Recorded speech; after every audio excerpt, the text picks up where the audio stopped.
Chilling tales for dark nights.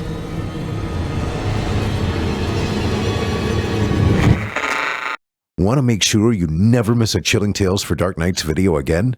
Be sure to subscribe and hit that bell to turn on notifications.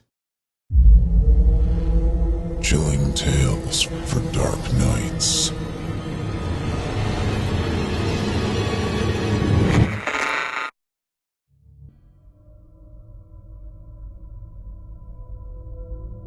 There is a place out there, said to give you what your heart truly desires. What it offers you I cannot say, as it's different for each person. You can never find it, as it only appears when it wills. However, the circumstances in which it appears are dark, and should you happen upon this place, turn around immediately, and forget that you ever saw it. When your heart is broken, it will appear. When you are close to ending your life, it will appear. When all that exists in this world is ashes, food tasteless, speech empty, and the skies grey, it will appear. On that day, you may be given a glimmer of hope. Again, I urge you, stay away. Do not approach. Leave and never return. You will know when you're in this place, but I will describe it as best as I can so that you might avoid the unimaginable. Whether you are in a forest, walking, on a busy city street corner, or in a carriage on your way home, and the right circumstances are met, the next door you pass through will lead you into a plain surrounded by mist. It takes no scientific or logical sense. It is not demonstrable or reasonable, but nonetheless you will find yourself there. You will notice the silence immediately. It is unmistakably quiet. As to what time of day it is, the clouds above give no indication. Mountains in the distance rise up and up, disappearing into the cloak of water. The grass beneath your feet is kept well by some unknown force. I do not know how to describe the temperature. It is neither hot nor is it cold. But what is most eerie, and I do say evil, is what lies in the center of this mist-shrouded plain. A broad stair made of polished concrete with iron railings waits for you silently. It leads nowhere. A cylindrical tower-like platform is its end. You cannot see above the mist, and nothing is made clearer.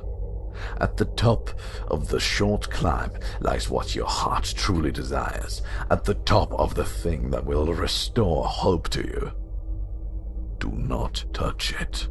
Turn and run down the steps and out of the entrance you came through. Alas for the one who heeds not this warning. As one may rightly guess, I have had first-hand knowledge of this place. However, it is not I who had this heart broken. The master, my master, John the Lubak, is the one whom this tale represents faithfully. I followed him through the tragedy that his life became, and I live now, like the scribes of ancient Israel, to pass on what I know. Like all tragedies, death is the catalyst which began the course of events in which I saw my master plunge into a darkness I could not pull him from. One of his daughters died. He could not cope, but life moved on without him anyway. A gentle, and in many ways a fragile man, her death shattered him beyond repair. Though I did not yet know it, death became a plague upon his house. Before such disastrous things occurred, I served him as a successful businessman in selling of coal and fine goods. His family had largely avoided the revolution, passing down their large fortune and good business instincts through the years. He met his wife, Marie, and she had borne him twins whom he loved dearly. But perhaps in his eyes he loved most the girl birthed second. Philomena he named her, for Saint Philomena, a martyr for the way. Though I observed that he looked after both girls with the paternal care of a great father, he doted on Philomena more than his firstborn, Anastasia.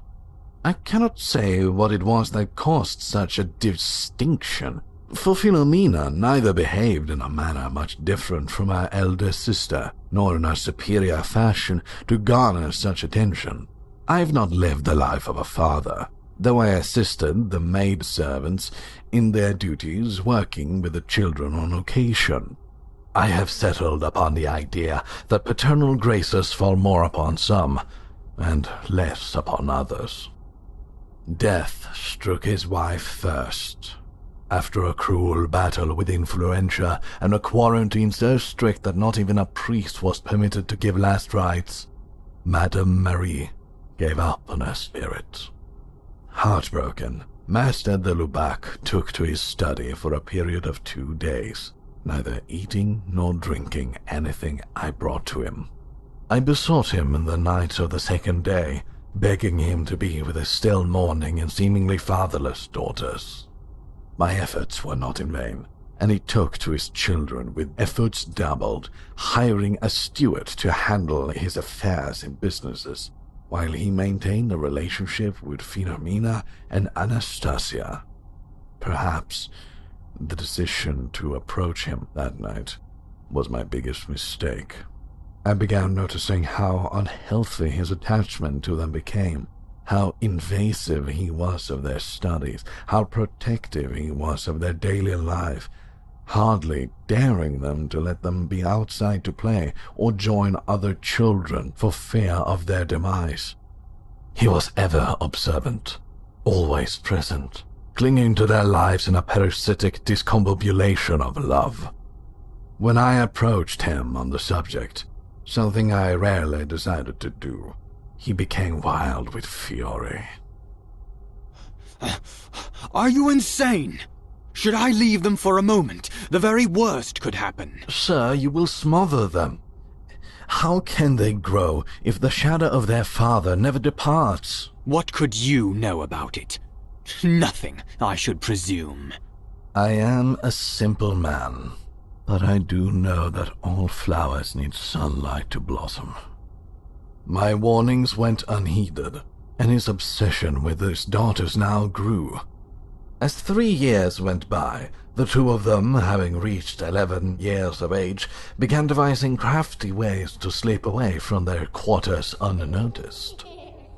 I would find them outside in the streets playing with the urchins, or in the attic of the mansion, dancing on old furniture.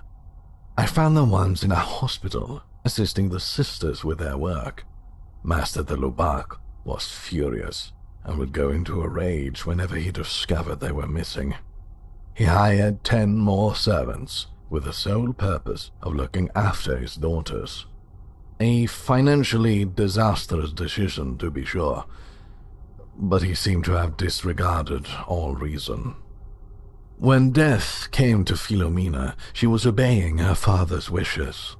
Though she had confided in one of the maidservants that she was going to join the Carmelites, she would finish her studies first and stay with her father until then. But influenza took her life too, and my heart was torn with grief as I watched Master de Lubac, face pale, retire to his studies each night as Philomena fought with the wretched sickness with nothing but a piece of bread. The quarantine was not as strict this time, and both the priest and Master de Lubac were in the room when she died.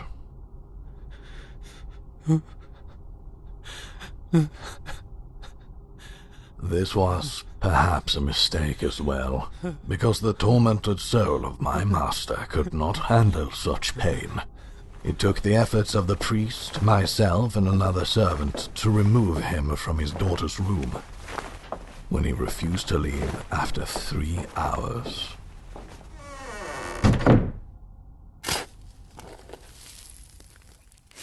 I suspect now that Philomena's burial was what's robbed Master de Lubeck of what final hope uncovered his heart in decay. The mourners departed, yet he remained, and I with him.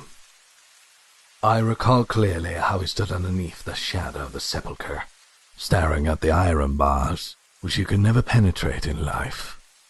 There was a certain coldness to the sun that day, and a certain brightness as well. The shadow that seemed to engulf my master was darkest somehow, such that the only thing I could make out was the top hat he wore. The rest of him was in darkness. The carriage ride home was solemn and silent. Anastasia sat next to myself, and across from us sat her brooding father. It was a long time before he asked me the question. Good sir, what is the point of death? What is death's end? I had never seen him like this before, and it shook me to my core. His eyes were hollow and cheeks pronounced from malnutrition. His top hat sat askew upon his lap, and his jaw hung slack. I don't know. Indeed. Allow me to answer your ignorance. Life is a battle, good sir. You must engage in warfare for every scrap of goodness there is in this world. And should you succeed, emptiness and pain are what await you when the good things are gone. Do you know who wins this bitter contest? Do you? Master? I nodded towards Anastasia. She should not have been subject to this at so tender an age. But he ignored me. Death is the victor, good sir. Death is the victor, and none are the prisoners he takes. He is cruel and ruthless, and overpowers the innocent, like a murderer on the highway. And can you comprehend the worst thing? He is unpredictable. Oh, that is his cunning. That is the cunning of a true warrior. Say no more to me about life, good sir. Say no more. And that ended the conversation.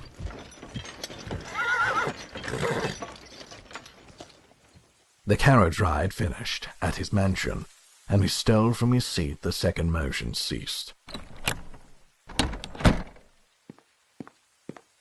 I handed his daughter off to one of the maidservants and followed him. He walked briskly to the door, and I had to trot to keep pace. He gripped the handle, but was too weak and could barely move the oak frame out of his path.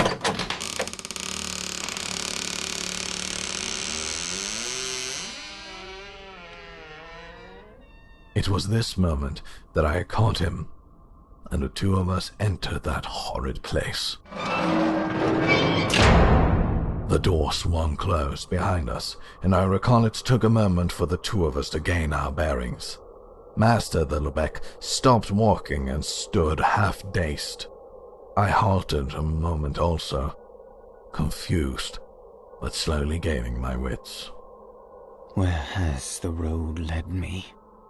The two of us happened from the stair with our gazes simultaneously.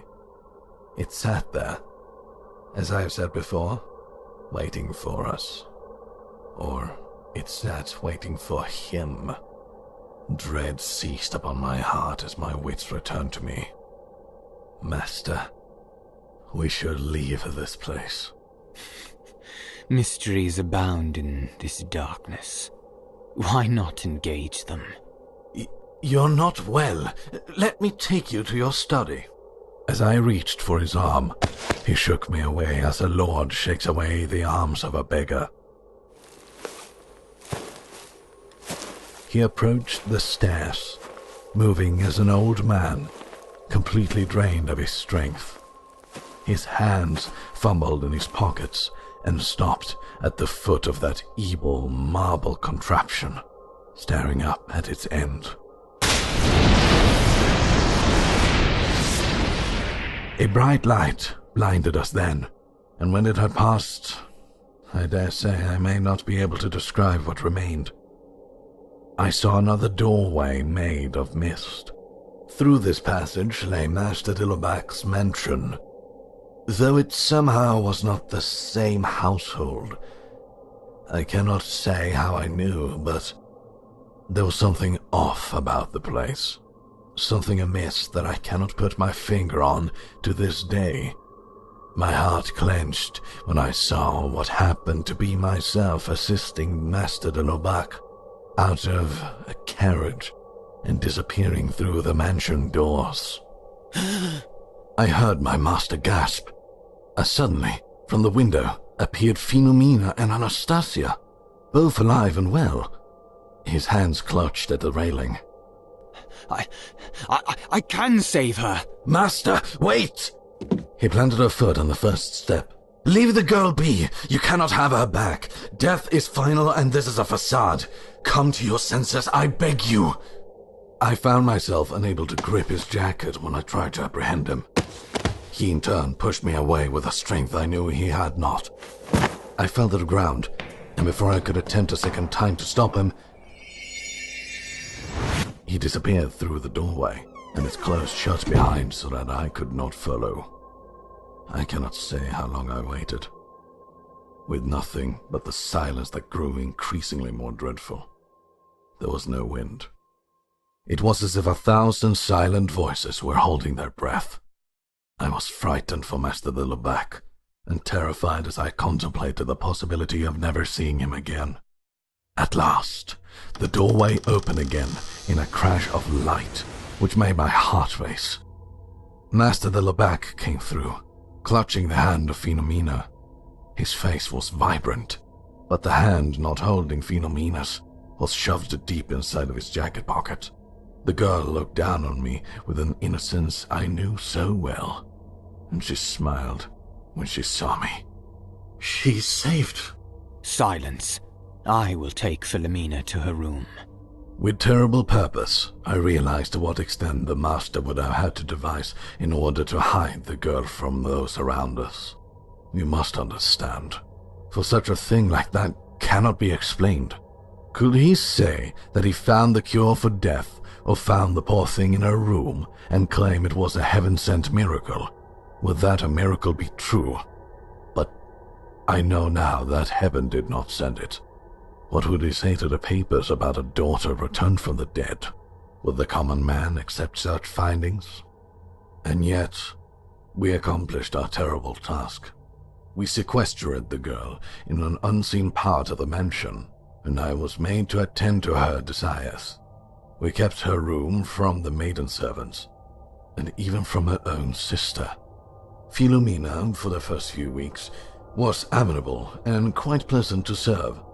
Her father made consistent visits, but for fear of questions and gossip from the maids about his health and sanity, a man spending large amounts of time an unseen part of the mansion was a strange sight indeed. He could not spend too much time with her. She asked few questions, and seemed quite content to stay where she was. She was almost identical to the girl that had only died a few weeks prior. But the girl, in many aspects, was off. There was something odd about her, just as the mansion I perceived through the doorway in the plain was not quite right. My second mistake was ignoring this and neglecting to tell Master Dillobach right away. Would he have believed me? Would he have cared? The time between visits was torture to him, and often I had to turn him away from the girl's room just so he would not destroy what he worked so hard to keep secret. Yet, like all secrets, it was for naught. Anastasia, having snuck out of her quarters one evening to dance in the attic, heard the sound of singing coming from the abandoned part of the mansion. She told me later that she followed the singing to find her dead sister, folded up in a white bed sheets, singing in the mirror. The girl was screaming and screaming until myself and the master found her. The poor thing thought she was seeing a ghost. If only that were true. Master de Lubeck did an excellent job of coaxing the girl and convinced her that Philomena was not really dead and that the doctors had been able to revive her. This took some days to take effect in the girl, and her father had put her under a strict censor to reveal nothing she had seen. The girls frolicked as they used to, but then the playing ceased. Anastasia confided in me later that she became afraid of Philomena at times. She would see a look in her twin's eyes that frightened her. Sometimes she would ask Anastasia to help her with strange things, like setting fire to the old furniture in the attic, or find where their father's cutlery was to play with. None of Philomena's schemes ever came to fruition in those first months. Then, one of the maids went missing. When she failed to report for cooking one morning, I took it upon myself to investigate, as to see her whereabouts, since she had worked faithfully for the Lubeck family for 9 years, missing only 2 days for giving birth to her child. Inquiry among her associates yielded no results, though one of them remembered her tasks the day prior was cleaning the hallways leading to the abandoned part of the mansion. Fool that I was, I did not connect the 2 pieces of information immediately. Inspectors discovered the poor woman's body in a lake about a mile away from the mansion, stabbed several times in her lower back. One could easily reach this lake by taking several walking trails in the 33 acres of forest Master de Lubeck owned. Naturally, members of the house fell under suspicion. Many of our number were subjected to rigorous interrogation by the police, though no accusations were made, nor were there any charges filed. This time put Master de Lubeck under serious pressure, as he could not visit Philomena. His face took on that of a man in serious pain, like one being burned or scorched. After he was interrogated, I overheard officers speaking of his well-being, suggesting to one another that he was not well, and I could not disagree. Though Philomena was returned to us, her death could not be more present. The house seemed to rest in a strange state between life and death itself, neither happy nor sad. Life could not become a misery, but neither could it become joyful. It was a sorry state of affairs, and some servants sought employment elsewhere. Anastasia could not have been more forgotten by her father, and the poor girl bore his mistreatment well, staying with her studies, applying herself to stately affairs, and above all, keeping her silence. When another maidservant disappeared, I felt the first twinkles of terror in my heart. Police found her body in the river, stabbed again and again in her lower back. Once more, inspectors arrived at the mansion, suspicious and rigorous in their interrogations. They performed a search of the premise for the murder weapon, but could find none. This did not dissolve their suspicions, however, and they invited Inspector Korngar to remain at the mansion for a period of 30 days.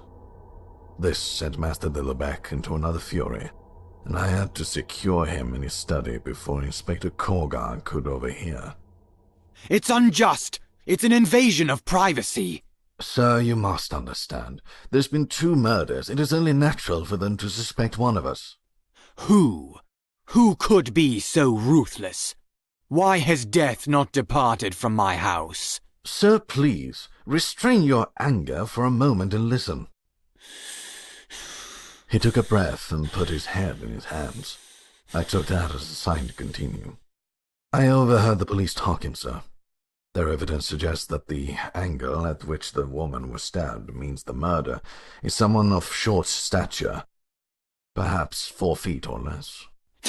Are you suggesting there is a murderer the size of a child running my estate and killing my workers? I'm suggesting the murderer is a child, sir. Impossible. Again, I ask, who? I told, then, of Anastasia's concern, of the vile things Philomena asked her to do, of my own reservations, as I dreaded. Master de Lubeck became enraged and overturned his table. I will not let you accuse my daughter of such vile acts. I will not let you poison what has been so graciously restored to me. I will not let all that I have worked for go to waste because of the suspicions of an ignorant fool. She's not your daughter. Master de Lubeck recoiled, tripping over his chair and falling into piles of books. I made to assist, but he waved me away. You are dismissed! Get out of my sight! Near tears, I departed, and was stopped at the door by Inspector Congar. He stood perhaps a head taller than Master de Lubeck, and wore his uniform with pride and precision. Fight's not a good thing to have with a friend. Sometimes it's needed. A moment, if you please. I had been reaching for the handle when he stopped me. I dislike prying, but because I swore an oath, I must ask to what nature the fight was about. The master's daughter. Ah, Anastasia, I believe her name was. I neither agreed nor disagreed. He can think no ill of the girl, though she runs away and does mischievous things. I told him to put his house in order, and he dismissed me. Raising a family is something you only understand if you have one. Plus, when a child dies, no one can describe the pain. I lost a son in the army. Pain became my bread for 2 years. How'd the pain end? I dove into my work, sir. Just don't catch me on my day off at the bar. I'm sorry. He nodded as I made my way for the door. I had it open when he stopped me again. Philomena was her name, right? They were twins? I nodded, my heart in my throat. You know, it's strange the way twins are, but I swear that the 2 days I've been here, it's like Anastasia has a twin. Sometimes I see her in the hallway, but in a few moments' time, she's out in the yard playing with the dogs. She must sprint wherever she goes. Yes, she sprints. Inspector Corgar laughed a good laugh, but it brought no solace to my chilled soul. I wished to heed my master's orders and make towards my chamber. I sat next to my cold, empty fireplace, looking at the bells that often so rung for my assistance, hoping against hope that one would ring. I tried to tell myself that Philomena could not be the culprit, but deep down, somewhere in the furthest pit of my soul, I knew. I had to confront the girl. I had to demand an answer. The next morning, I made my way to her quarters. My heart almost ceased beating when I found them empty. I immediately sought for the master, disregarding his wishes, hoping against hope that I would find him in his chambers. They, too, were empty, along with his study. I asked as calmly as I could one of the maidservants where the master went, and she informed me that he had taken a walk with Anastasia to the lake. I moved as quickly as I could, following the trail that would take me to the lake the fastest. That was the longest mile I had ever traveled in my life. Each stumble, each branch in the path angered and terrified me. I could not be slow, not now, but my legs, my tired legs, would not let me move any faster. Everything was robbed of its beauty. The trees were dead and grey, the clouds above were thick and bleak. When I broke through the last bit of forest to the lake, I nearly lost all my sanity. Inspector Congar sat against the tree, peacefully, arms folded across his belly. He was dead and his blood had watered the ground around the trunk. Anastasia stood on the opposite side of the lake, frozen in fear. Next to her, smiling cruelly, was her sister. The two were dressed identically in white dresses and black stockings, shoes sunken in the mud of the banks of the lake. Nearest to myself was Master de Lubeck, the inspector's pistol in his hand. He had aimed across the leg, aimed at his daughters. I could barely hear Philomena speak. Father, aren't you happy? Be silent! Be silent! No! Master de Lubec hesitated, turning his head towards me as I screamed. She led him out here. Led the inspector out here and killed him with a knife. Stabbed him in the back, just like you said. You were right. You were right. You were right. Stop this now! No more killing! I can't return her. She said so herself. What's taken cannot be returned. You don't know that! I know. I know.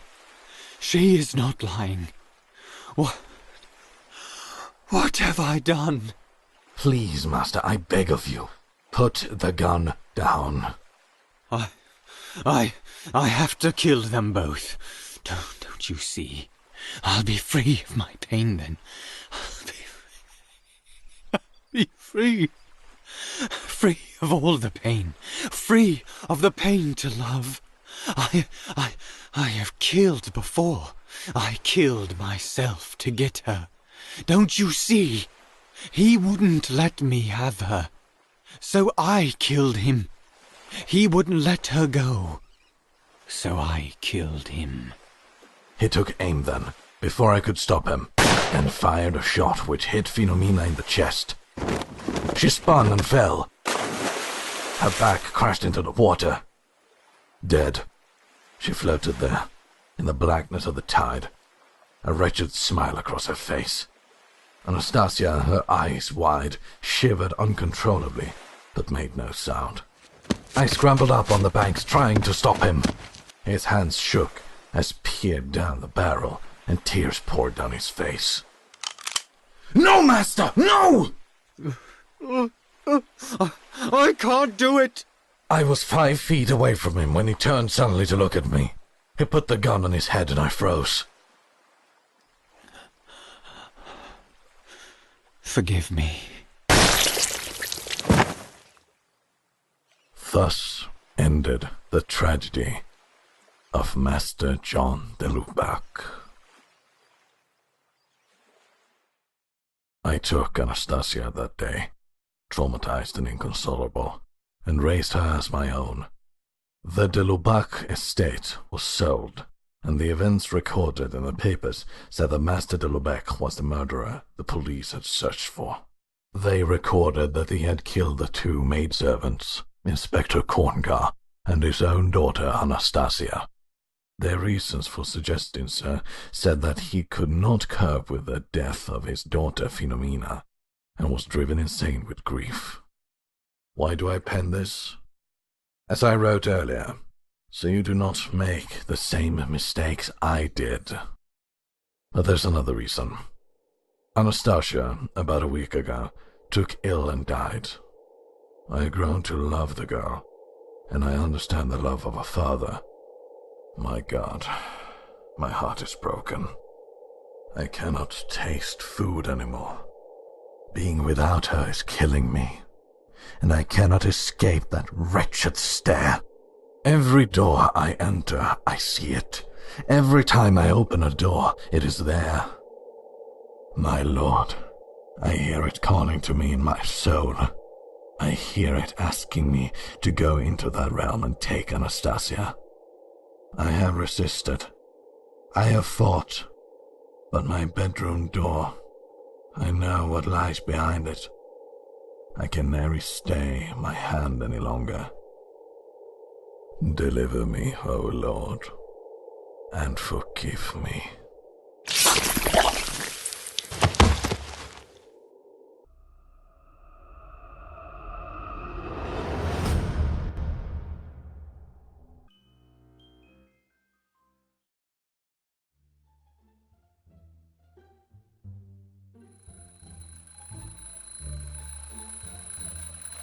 Yet another grim day started with the alarm clock blaring maddeningly. The day itself wasn't the issue, or even the morning alarm. More specifically, Kathy dreaded facing her husband, Marty. Their marriage, once brilliant with the colors of life, now dwindled into grays.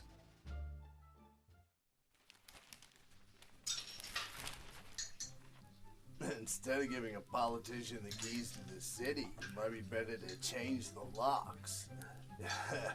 Did you hear me, Kathy? Kathy, did you hear me? Kathy! What is it you want? 14 long years of marriage to this man had been like a stent in purgatory. Marty's consistency and predictability, once a source of comfort, now pained Kathy. His haircut, the same haircut that he has had since he was 16, irked her. You are a man. Get a grown-up's haircut, idiot. Of course, she never spoke this aloud, but her internal dialogue provided the soundtrack. Every morning was filled with the same tired jokes. Is this coffee or is this mud?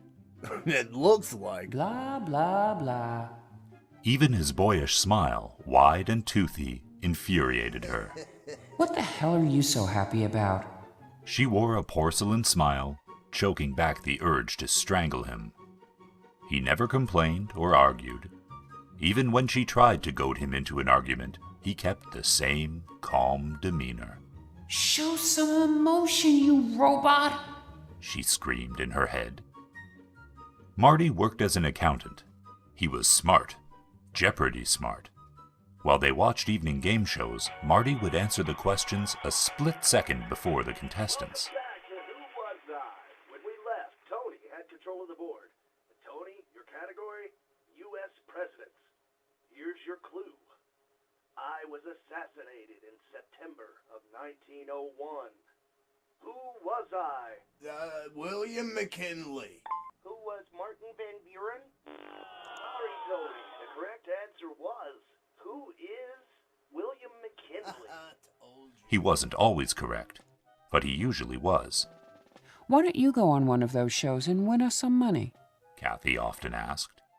He always brushed the notion aside, saying he wasn't that smart, stating, Anyone could answer these questions. Kathy couldn't.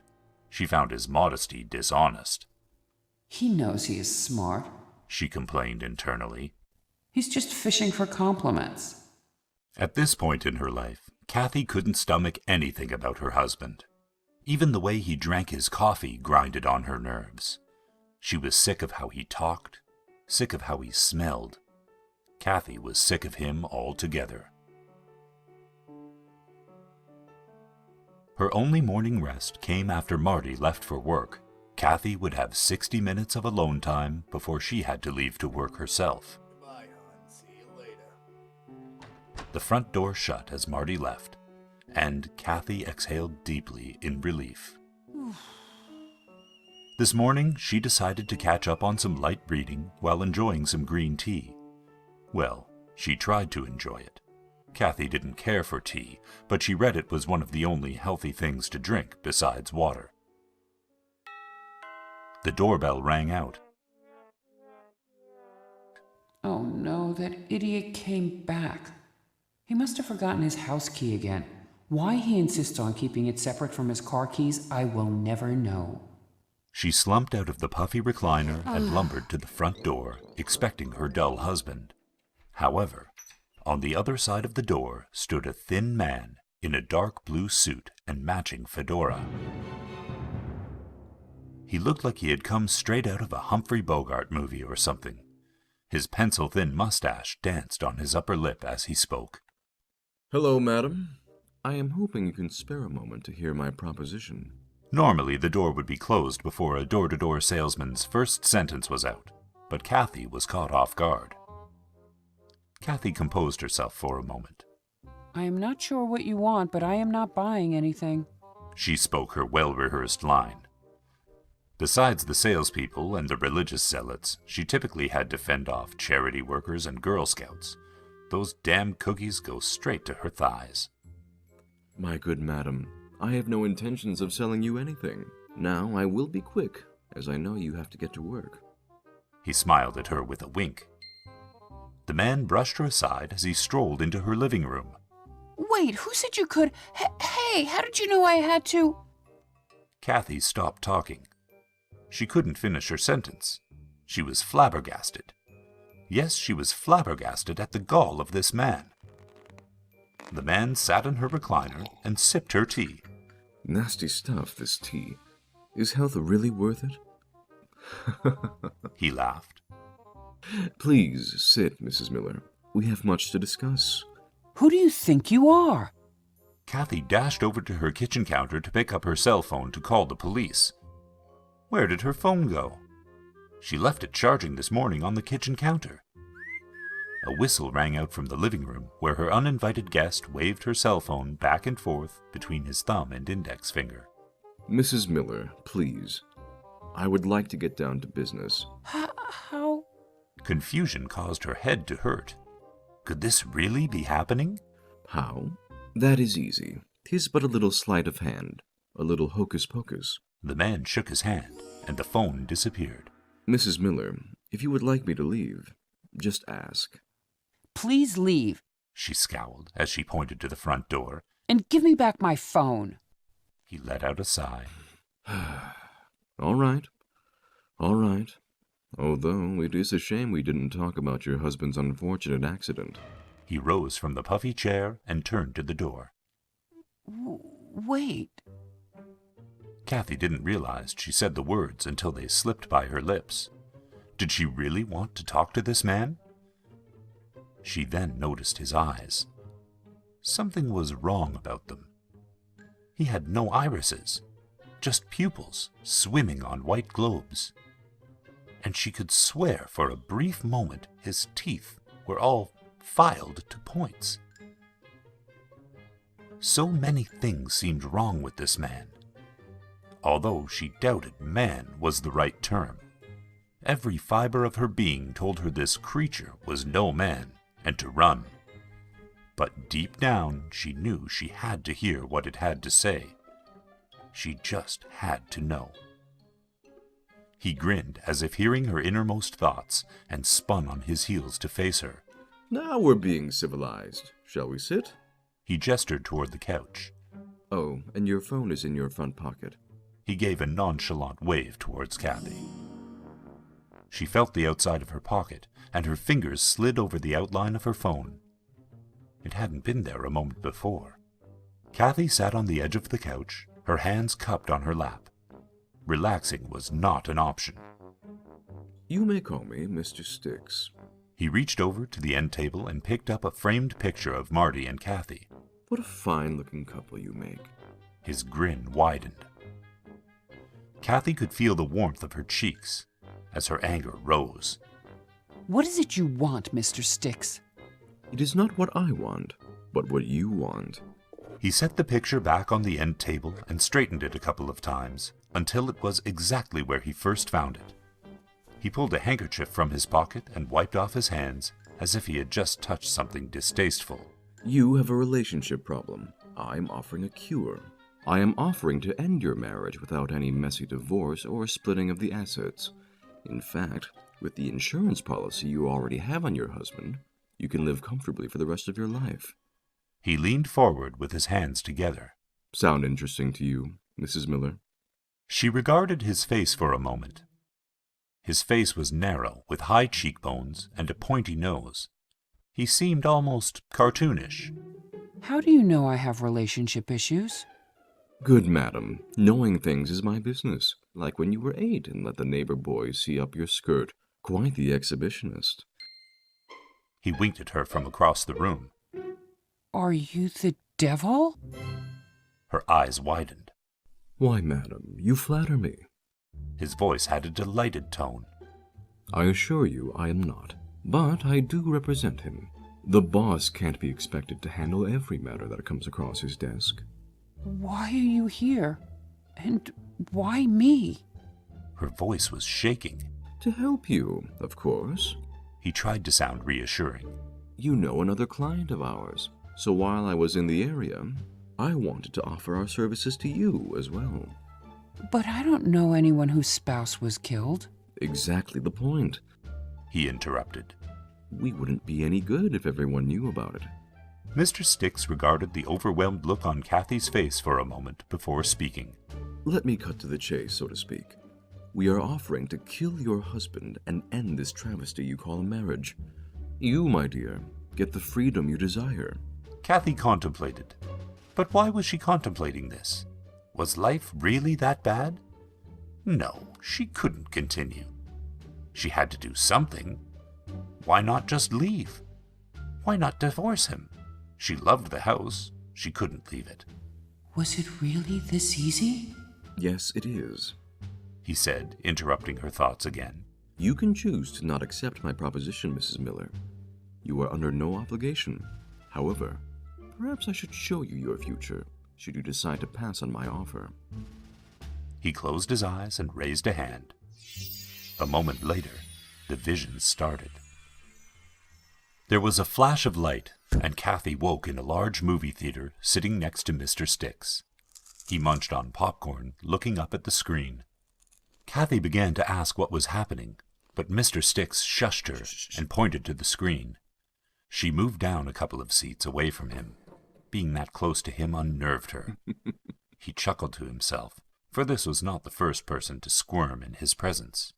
He rather liked it. An image of the outside of her house flickered on the screen. The camera panned and zoomed in on the front door, which swung open, as if the camera itself had opened it. Images of the living room flowed by, stopping on Marty. He stood there in a familiar blue suit. He was older, but wore the same stupid smile. His hair had more gray than brown, but besides that, he looked the same. He walked out the front door, heading off to work. Some things never change. Mr. Sticks laughed. The camera panned to the bedroom. Oh, here comes the good part. His grin made munching popcorn a little difficult, but he managed. On the screen, sitting on the bed, a haggard Kathy stared at her feet, her hands rubbing over her lap.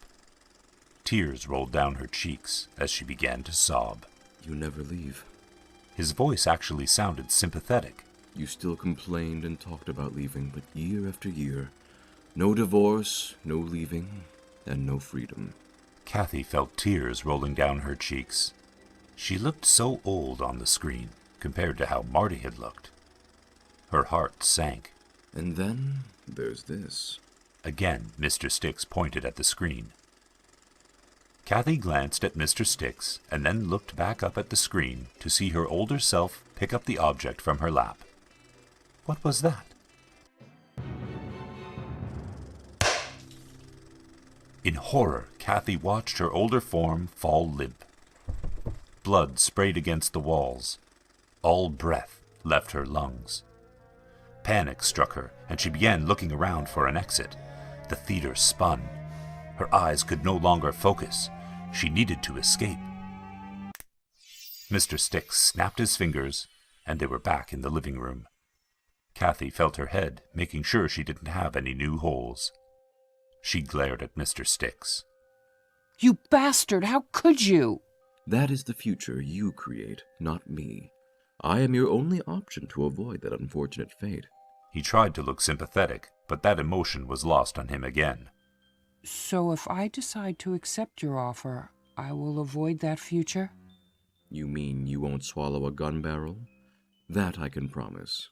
What do you want? Why help me? The fight had been taken out of her. She couldn't end up living the life she had seen on the screen.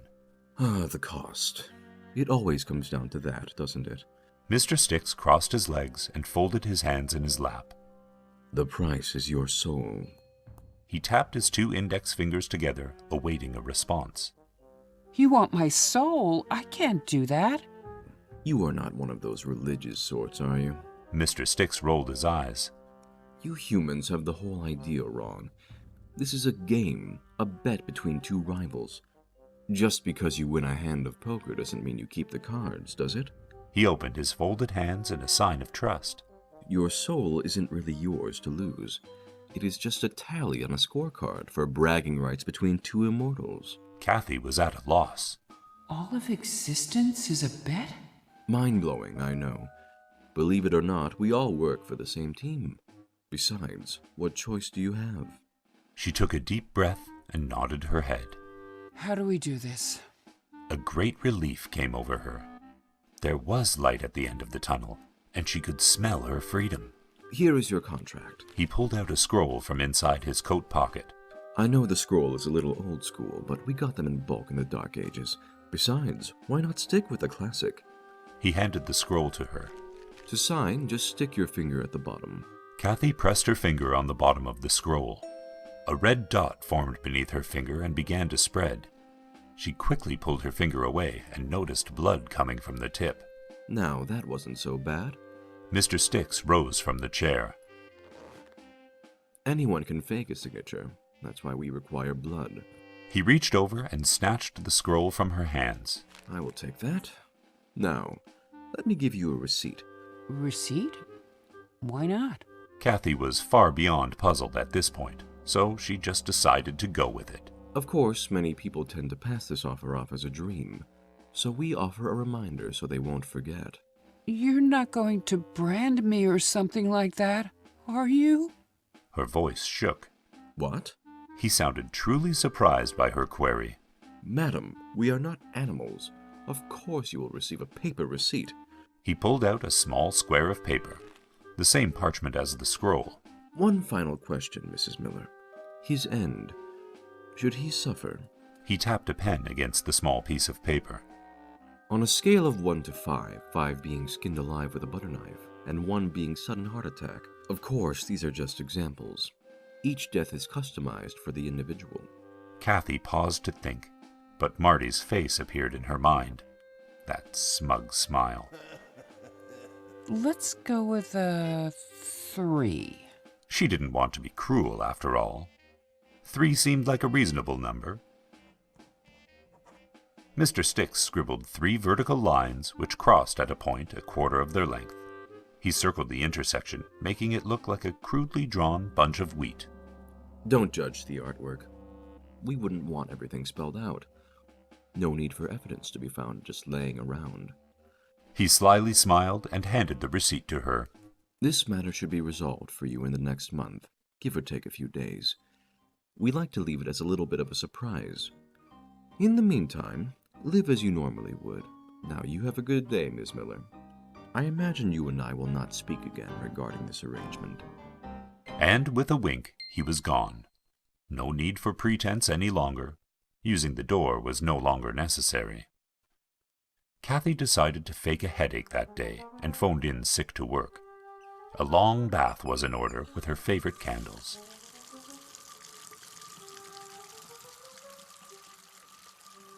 Over the next week, Kathy didn't reflect much on what was to come. As Mr. Sticks said, she recalled it as more of a vague dream, figment of her imagination. The receipt was the only reminder of that day, a marker declaring the reality of her decision. On day 8, the guilt began. That morning, she pulled the receipt with the 3 lines out. The tan color, along with the heavy weight and unclean edges, made the paper feel hundreds of years old. Did he deserve to suffer? Wouldn't a single line have been sufficient? Kathy decided to make Marty's final days as pleasant as possible. She made his favorite meals and watched his stupid sci-fi shows. She could stomach this for a few more weeks. All the while, her porcelain smile never faded. On the evening of day 12, Marty decided to go to a poker game with some co-workers. It was unusual for him to go out on a weeknight, but he seemed excited to get out of the house. This gave Kathy some time to relax and maybe get some laundry done. Kathy began putting away her laundry. She noticed that one of Marty's socks had been mixed with her clothes. She opened his sock drawer to put away the stray. In the back corner of the drawer was a familiar piece of paper. She withdrew it from the drawer, recognizing the receipt. What was it doing in his drawer? She went to her jewelry box where she had originally kept the receipt, only to find it exactly where she had left it. Then, what is this? She wondered.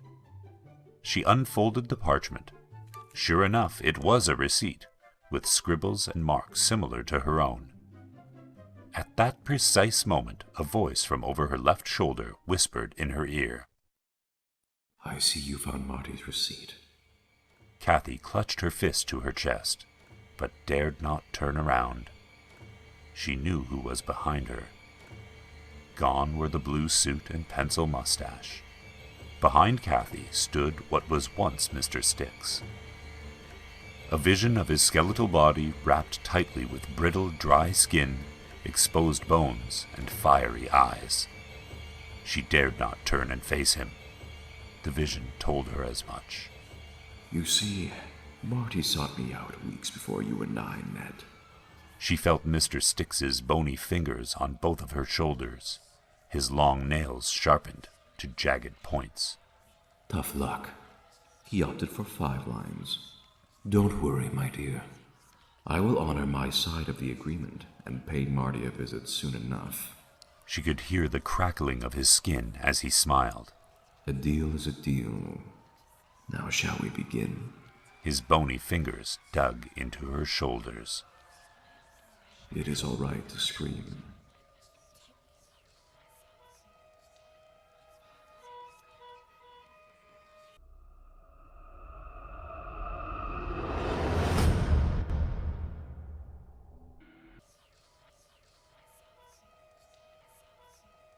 Gareth stood under an awning, watching the crowded street. Each narrow sidewalk and every shop seemed to have people moving all about, careless of the bad weather. It rang as odd to him that no one attempted to share the space under the awning, let alone even look his direction. In lighter weather, Gareth might have steeled himself and re-entered the fray. He had a lot of shopping to do, after all. But right when he stuck his foot out, ready to walk, a fresh downpour followed a terrifying peal of thunder. Without another thought, Gareth turned and pushed through the tiny door, for no other reason than to hide from the miserable day. Maria could wait an hour more for groceries. "Hello, sir," a voice said from somewhere behind him. Gareth turned away from the storm and looked into the shop, surprised by the appearance. The whole place was incredibly narrow, and when he thought of it, he was amazed that it managed to fit between Finnegan's Family Restaurant and Benny's Butchery in the first place. In fact, Gareth had never noticed the shop before. Once he got past the initial feeling of being cramped, he realized he couldn't quite tell what the store sold, or for that matter, who had spoken. 2 shelves ran the length of it, and as Gareth walked between them, he saw they were filled with nothing but certificates and trophies. They represented all kinds of achievements, from swimming tournaments to chess championships, and strangely enough, marriage and birth certificates? Forgeries, Gareth whispered to himself. "What was that, sir?" By the end, he was far enough into the shop to see a small desk at the far end of the room and a little man sitting behind it. The man was one of those odd people full of contradiction. Young, but with a face full of wrinkles. He appeared stick-like, but sat with a straight back and held a steady gaze. Gareth, who was over 6 feet tall, already felt smaller than the man. As he approached the desk, he stuck his hands deep into his coat pockets. Hello." "Hello," the man replied. "I noticed you looking at my achievements." Gareth raised his eyebrows. "Your..." He looked around and back to the man. "Oh, yes, I see. I only came in for shelter, you know. Although I didn't think it was legal to have a shop like this right out in the open. It's a very reputable street." The man laughed and stood. They shook hands. His skin was dry and hot to Gareth's touch. "My name is Daniel Sambles, and while those are indeed my achievements, they are also not forgeries." He winked. "However, they do not necessarily belong to me." I see. They are yours, but they don't belong to you. Gareth was beginning to wonder whether the man was all there. Was the rain calming down outside? He turned to check, but was drawn back to the man speaking. I think I can help you with your problems, Mr. Cameron, Gareth said. Gareth Cameron. Which problems exactly? The man shrugged, laughed, and waved his hand across the many objects in front of him. Here. Pick an achievement. Any of them. Gareth stared at the different items. After a moment, a half-smile crept across his face. He grew worried, but the fellow didn't seem much of a threat. Suddenly, a watch stole Gareth's attention. He found himself leaning in, fast. Everything else might be a forgery, but that certainly isn't, he thought. All right, then, Gareth said. What's your deal? What is it that you sell? It was very curious how he made his living. Daniel Samville's beamed as though he had been paid a generous compliment.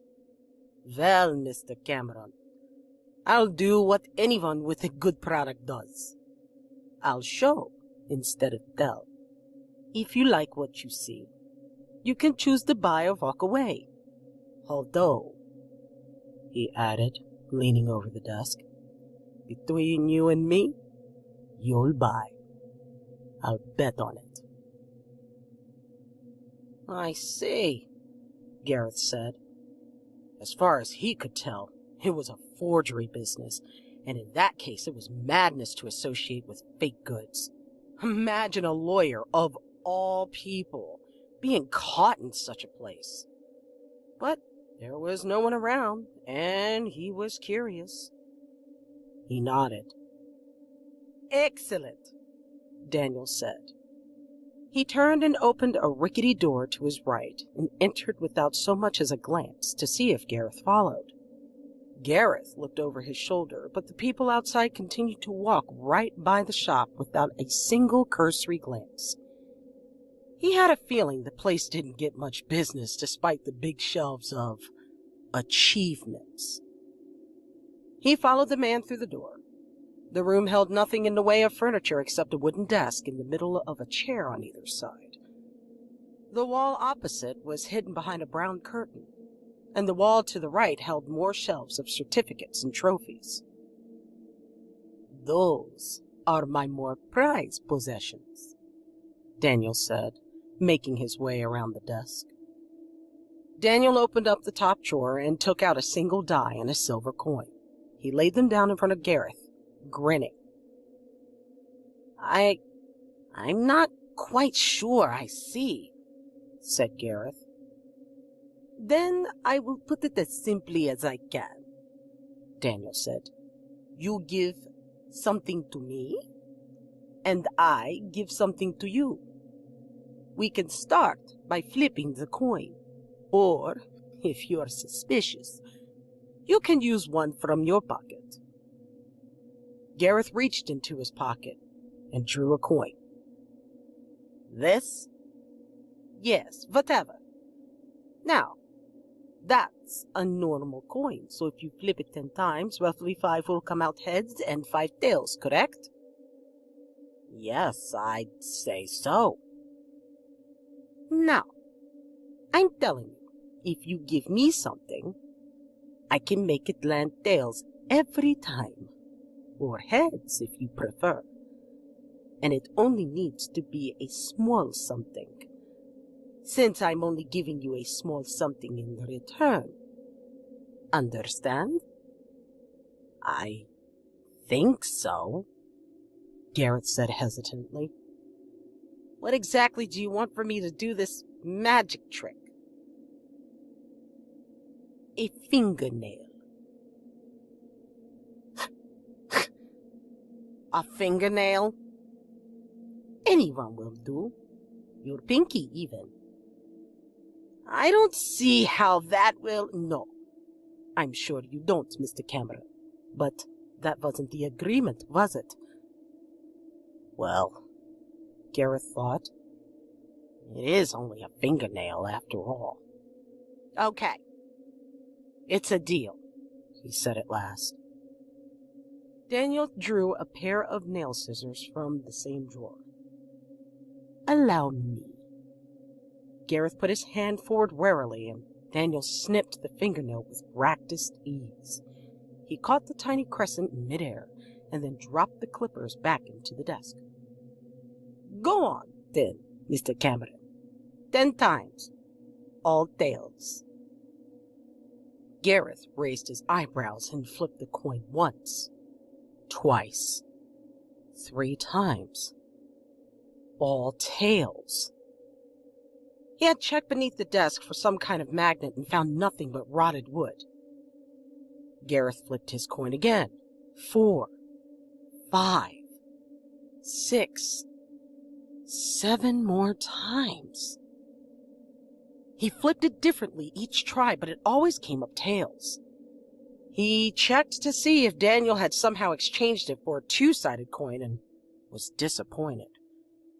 On the 11th flip, it came up heads. Impossible. All thoughts of getting groceries and returning home to his wife were gone. Daniel laughed. What about the dice? Gareth inquired. Well, that would require the rest of your fingernails, I think. Say, to land a 6 10 times in a row? Gareth could hardly believe his ears. But out came the scissors, and away went his nails. 10 times, the die landed on 6.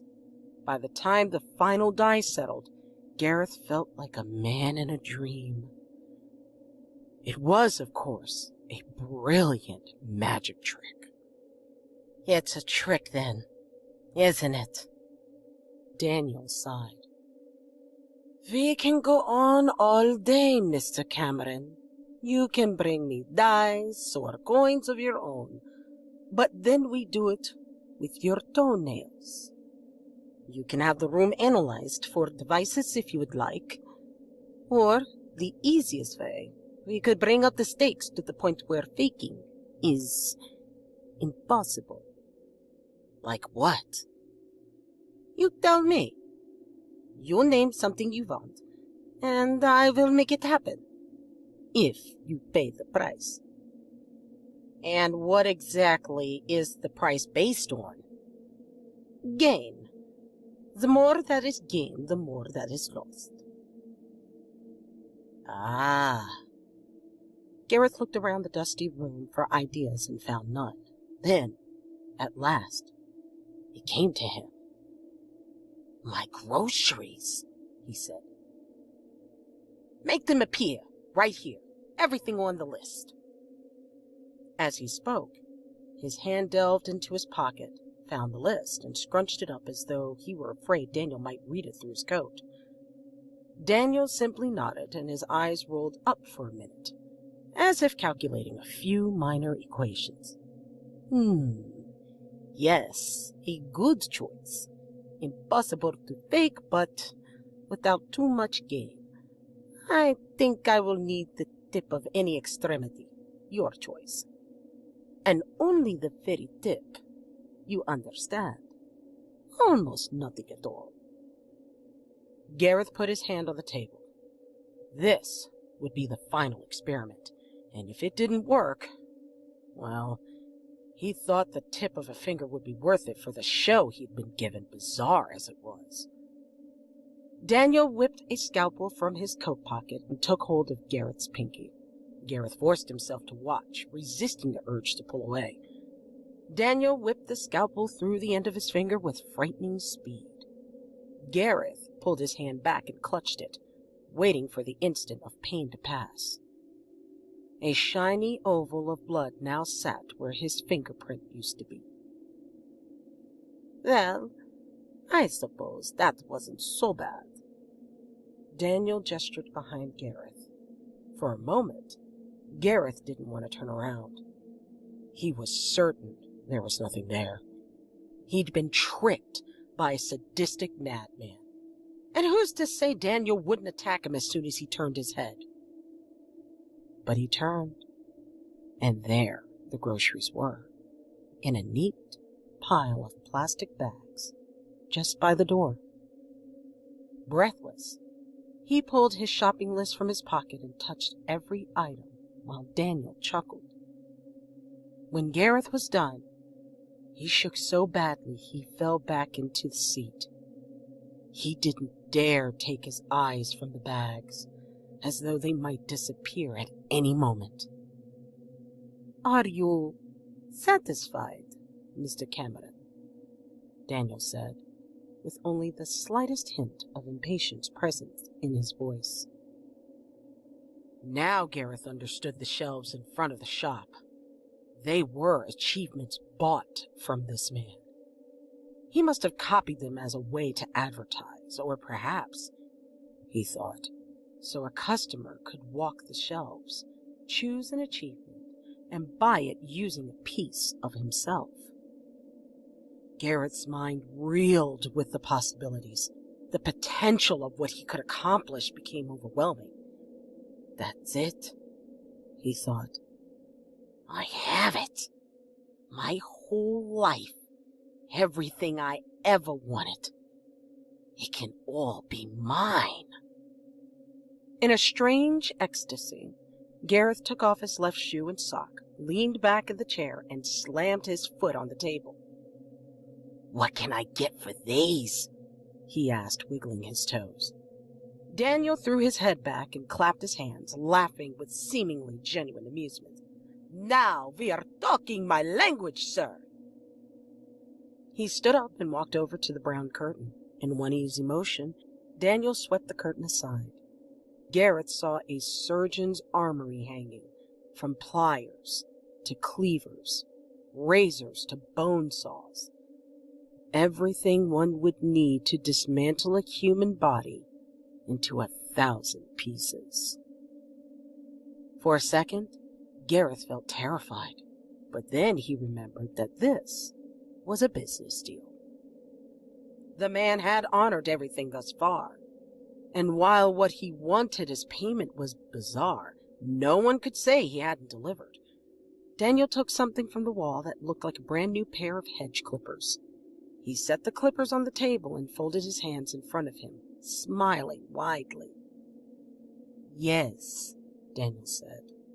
There is plenty you could get with those on this foot, and plenty more with the whole foot.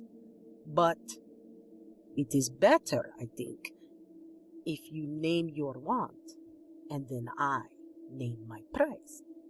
Gareth noticed how clean and new the tools seemed, gleaming in the room's dim light. Ah. All right, then, Gareth said, his mind spinning with ideas. It should be something decent, he thought. Something worth toes. You must keep in mind, Mr. Cameron, that I have been quite lenient with my prices so far. Not too much, but do not think you can make your life perfect with a hand or a foot. Yes, of course, Gareth nodded. It was sensible, after all. Didn't all salesmen do that? A test drive before you paid for the real thing?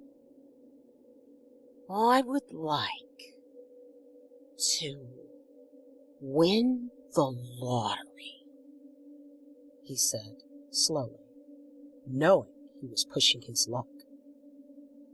The biggest one in the world.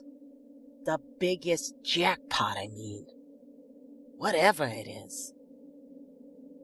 Daniel grinned and nodded thoughtfully.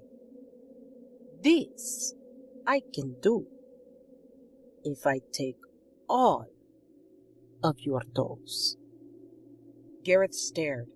His heart beat so hard he could feel a vein throbbing near his big toe. All of them? He asked. Yes, but the largest lottery in the world, that is in America, full of taxes. You would do better to take the English lottery.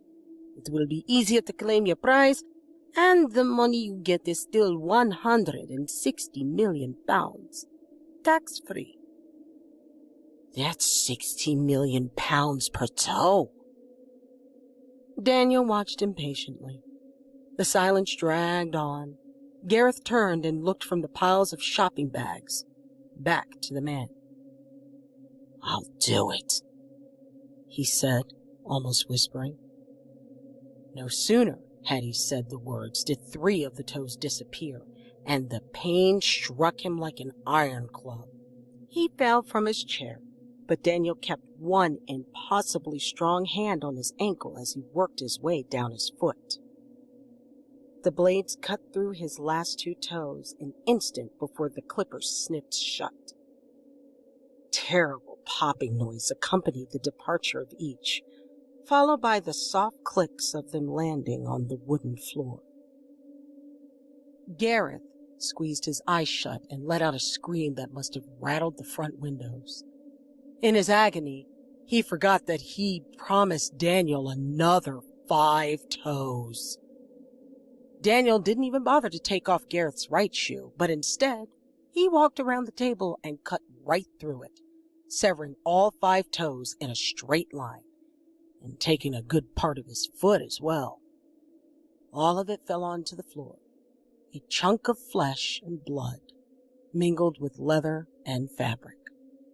For a long time, Daniel did nothing but roll on the floor and scream. He blacked out once, and when he came to, he threw up. As the pain became more manageable, he opened his eyes and focused on Daniel standing over him, chuckling. His face shined with a thin sheen of sweat. "Ah, now that was something, Mr. Cameron. You won't regret it. I promise you." With that pledge, he took out a long rectangle of paper and pressed it into Gareth's shaking hand. A lottery ticket. "You now hold the winning numbers for next week's jackpot, sir. Congratulations." Good God, let me out of here. Let me out. Gareth clutched his ticket and crawled toward the doorway. "Don't forget your groceries," Daniel called after him. Gareth wiped his mouth and attempted to stand. The absence of toes made it difficult to keep his balance. He noticed the trail of blood behind him, but the flow seemed to slow down surprisingly fast. He managed to drag his groceries all the way out the front door, but received no help from the sly and sharply dressed salesman. When Gareth glanced over his shoulder, Daniel was nowhere to be found. Gareth won the lottery the following Monday night, which was a good thing, because the first thing he'd done after he returned with the groceries was leave his wife. He had wanted to do it for years, and oh, was it sweet seeing her sour face turn into a gaping surprise. That moment was enough to pay him back for every evil word and threat she had heaped upon him. For nearly 2 weeks, Gareth laughed about his good fortune. Using crutches to help him hobble on his toeless feet, the pain hardly bothered him at all. And people stared at him, yes, but he knew it wasn't the disability. It was the money. Already he had received phone calls from people he'd never met, claiming to be long-lost relatives. He quit his job, telling all of his co-workers what he thought of them. He purchased a mansion on the edge of town. His new wardrobe consisted of nothing but $10,000 suits. His new car cost more than what most people pay for their homes. He purchased everything he ever wanted and lived the life he had always dreamed. But Gareth still was not happy. All he could think about was the weedy little man in the shop and what he still had to offer. Eventually, desire got the better of him, and he decided to go back to see Daniel Sambells. Ah, Mr. Cameron, Daniel said, welcoming him with open arms. I was afraid you'd never return. You left so unhappily last time, you see. And I was also a little afraid that I'd maybe given you too much. I've been thinking about you a lot, actually, Gareth said, shaking Daniel's hand. Is that so? Daniel asked. Well, why don't you sit down and we can talk about it? It wasn't long before they struck a new deal. Gareth gave a kidney for an IQ of 200, his entire right arm for an extra life, and his left eye and ear for the ability to understand, speak, and write every language. Next, he gave his teeth for the ability to charm any woman he wanted. That one was particularly painful. The worst part of the entire process was the enjoyment Daniel seemed to have while working with pliers. He shrieked with laughter all the while, dancing around a half-conscious Gareth. He spent most of his left leg on eternal wealth and gave his right for the ability to fly. Who would need legs when you can fly anyway? That one, Daniel told him, would take 3 days to take effect, just like the language skills and irresistible charm. They were all powerful abilities, he explained, so it would take some time. At last, Gareth had had enough. Daniel propped him up in the far corner of the room, his right side, well, what was left of it, pressed up against the window. Blood pooled everywhere, but still, he felt fine. That, Daniel assured him, was part of the deal. You felt the pain, but the damage quickly healed. Dead customers are not likely to come back, after all, Daniel smiled. Gareth suffered plenty of pain, and with each throb of agony, he knew he made the right choice. Nothing in the world could stop him. His life was made.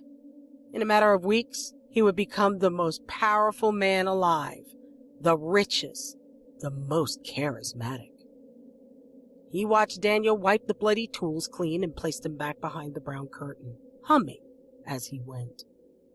When he was finished, he walked over to Gareth and shook his left hand heartily. Well, Mr. Cameron, he said, it's been excellent doing business with you. 3 days from now, the more extreme of your requests will be granted, but the others you possess as of this very second. Gareth grinned back at Daniel, fresh blood streaming down his chin. Thank you, Mrs. Samuels. Can't wait. What Daniel didn't know was that Gareth was going to have most of what he had lost replaced with expensive, modern devices. And then, what had he really lost? Even arms and legs could be replaced with machines. Yes, yes, it will be brilliant, Daniel agreed. Just be patient. Here, you can rest on my shop until the effects come into play. Just sleep a while, and when you wake, the world will be yours. Gareth smiled gratefully, muttered another thank you, and then fell fast asleep. He dreamed he traveled the earth, rich and famous.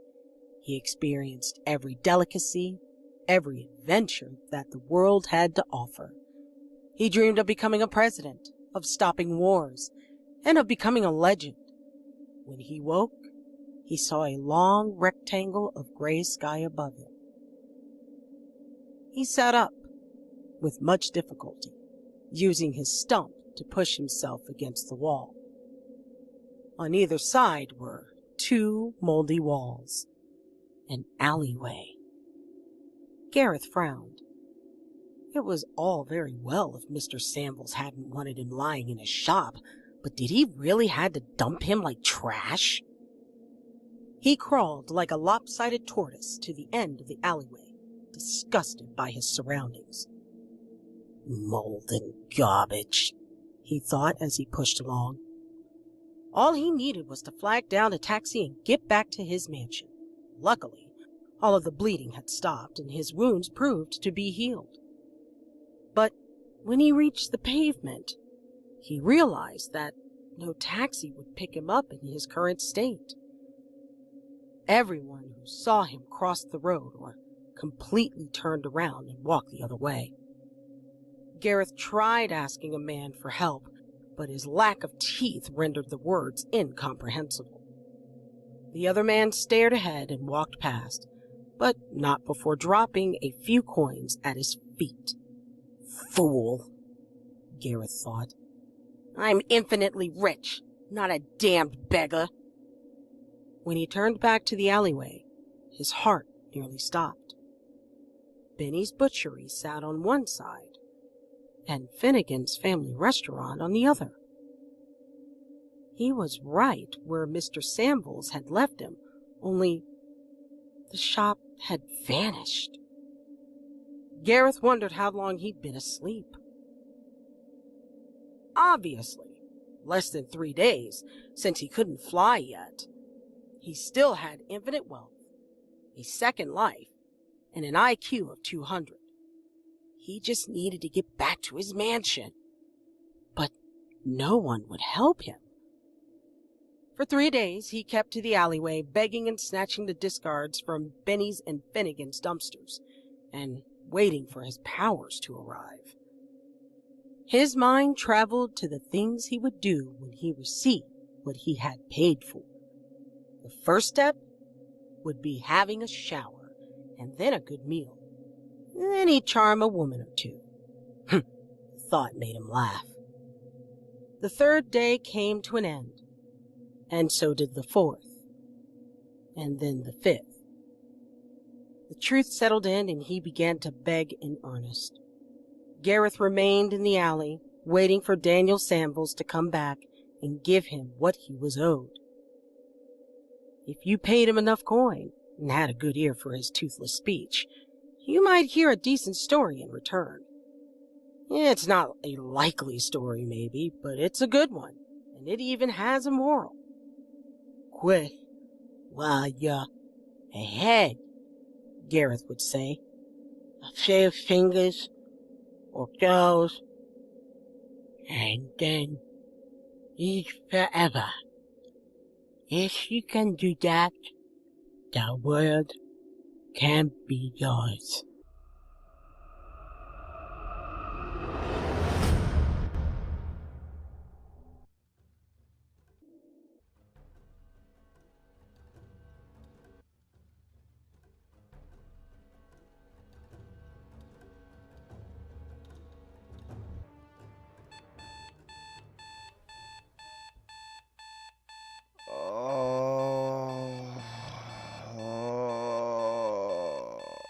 I woke this morning with a migraine.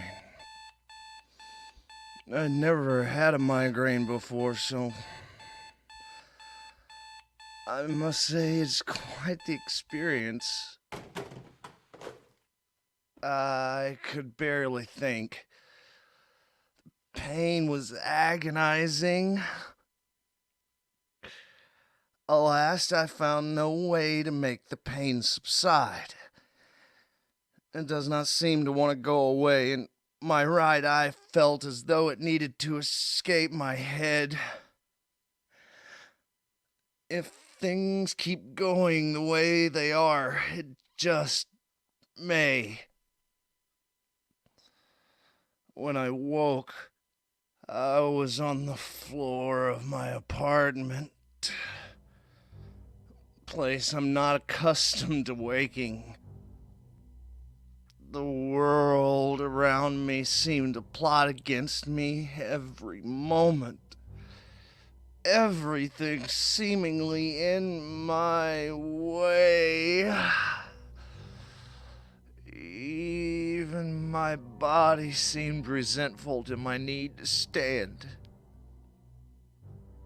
Almost unnatural.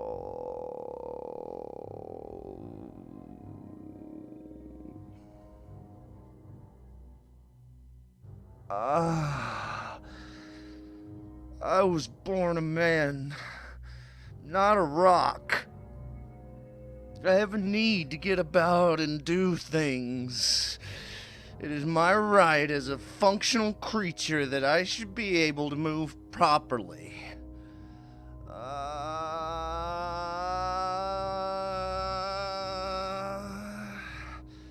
My first thought was, dear God, I had a stroke. I couldn't remember going to bed last night, let alone the floor.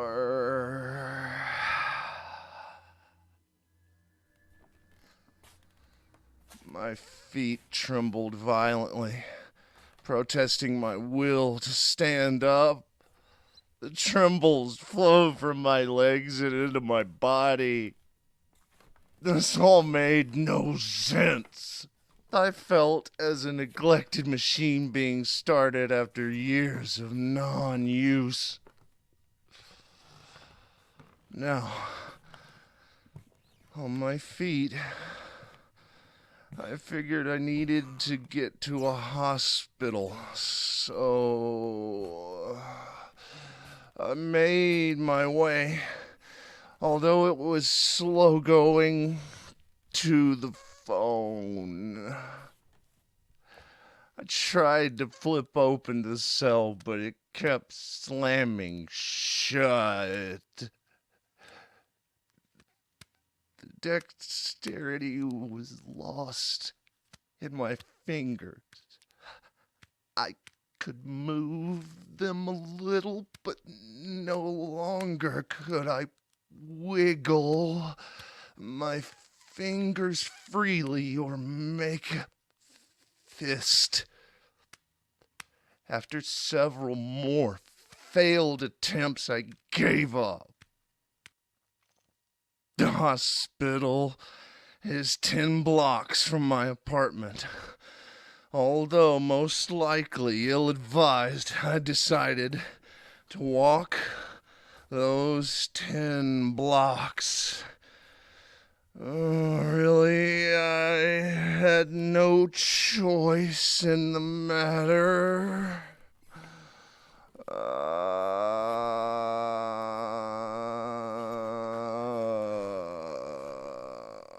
I was grateful to have a first-floor apartment. Every step gave me the impression the earth was trying to reclaim me. More and more gravity seemed to double, but somehow I continued to move. I felt like I was at the helm of some lumbering machine that had not been oiled in some time. It took me 1 hour just to reach the end of my block. There would be 9 to go. I realized it impossible to try and go any further. I needed to try and get someone to help me. Everyone I passed by regarded me strangely.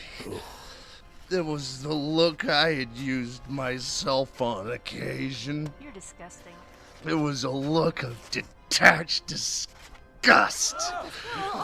It was the look one gives a homeless person, or anyone else for that matter, that finds themselves at the receiving end of a prejudice.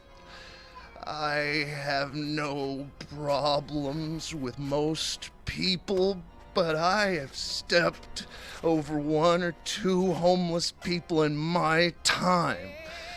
Not that I'm proud of it. I'm just a victim of my culture. I tried in vain to get people to dial an ambulance for me, but most just sneered. I suppose that the way I was moving was almost as a drunkard would. A few people even told me to get a job. This was outrageous. I had a good job selling cars. I could faintly hear myself calling out to them. I heard what they heard, and it came out as a low gargle.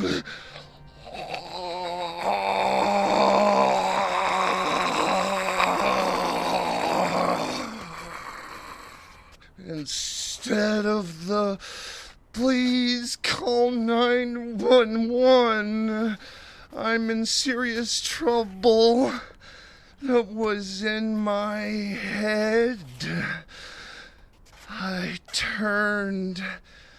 For the first time since waking that morning, I saw my reflection. In addition to my apparent stroke, a case of palsy had set in parts of my face. My eyes resembled that of a bloodhound, and my mouth was slack and drooling. I also realized that I couldn't feel anything aside from the pain in my head. I figured it was why I had so much trouble opening my phone. This was also, I found, the reason for everyone's negativity towards me. Because in my current condition, I really did look like something that had fallen out of the bowels of the local pub. I saw a few hold their nose as they scowled at me.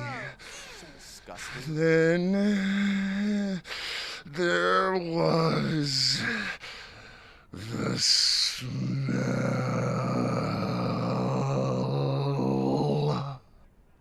It was sweet, almost like good barbecue.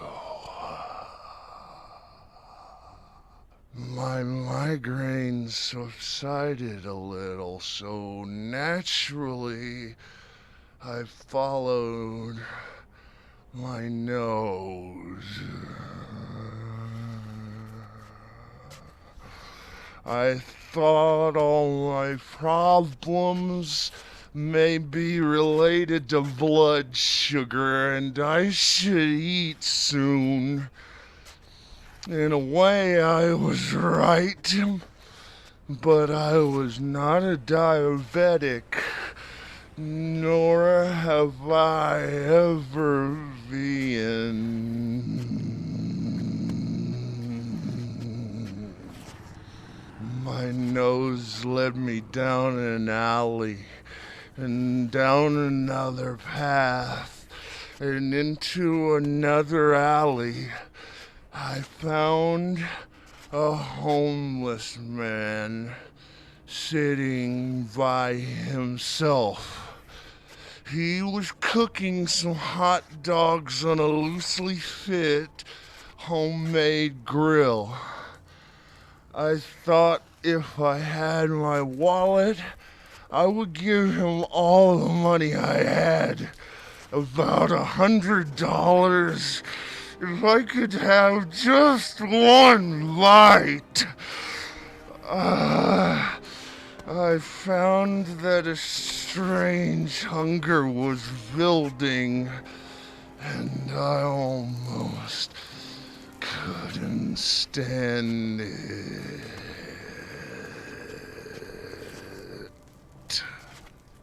The smell of cooking meat drew me in. My legs seemed to move better, and the weight lifted from my shoulders. I drew closer, and he looked at me, holding tight to his finger. He had a grimace of pain, and I could see that he had apparently burned himself while cooking the hot dogs. The closer and closer I got, he looked confused at my movement.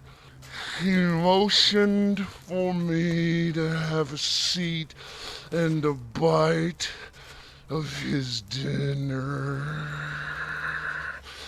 Still grasping his finger.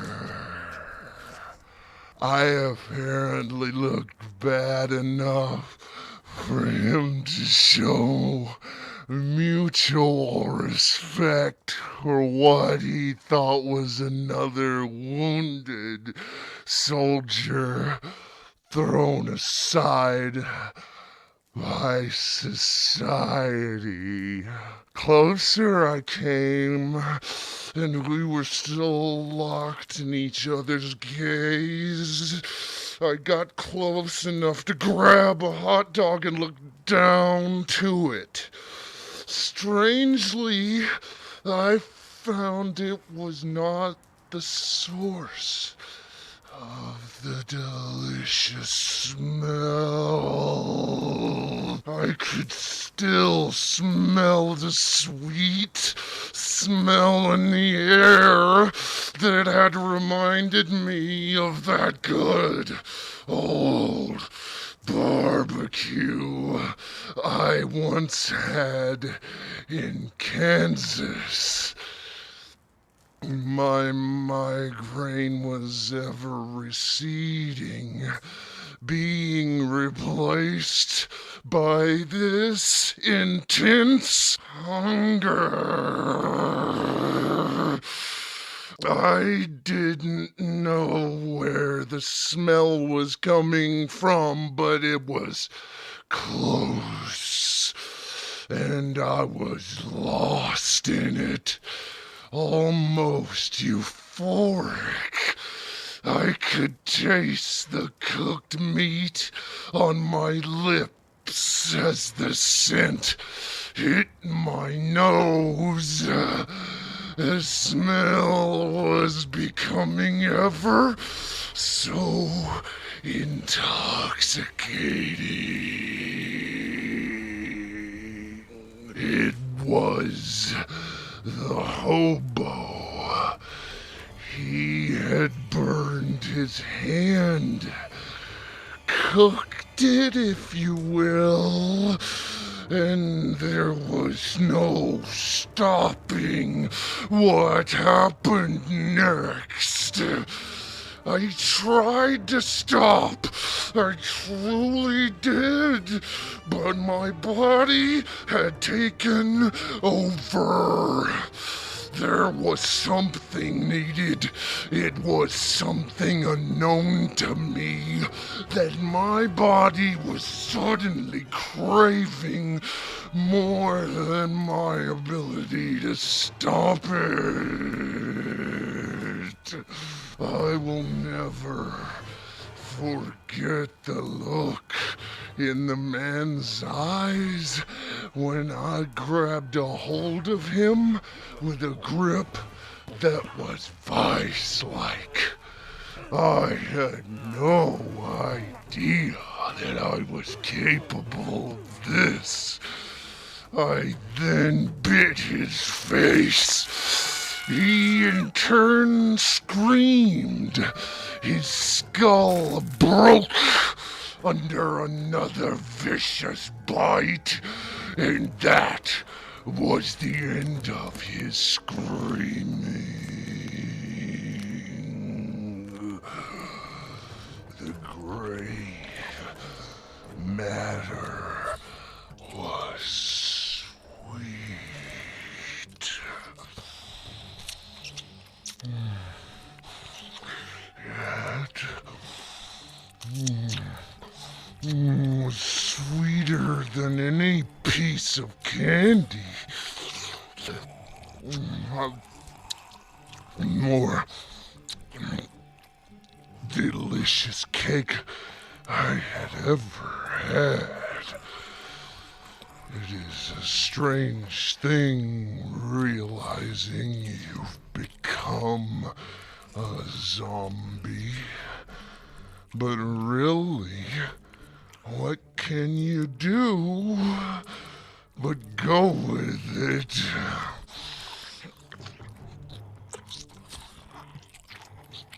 So I kept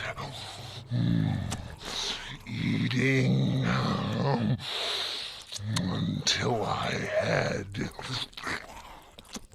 my fill.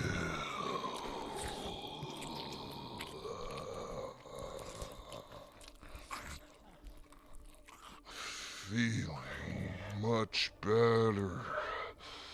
Also able to move much better. I decided to distance myself from the unfortunate gentleman now lying, dying, or dead on the ground. I did feel bad about what had happened, but I really did not have control over what had happened. I figure he'll just have to forgive me because what else can he do? I watched him twitch his last death throes. At least I could show him this respect. After all, I had just turned him into food. I figured I should say a few words, but my mouth was no longer an effective means of communication.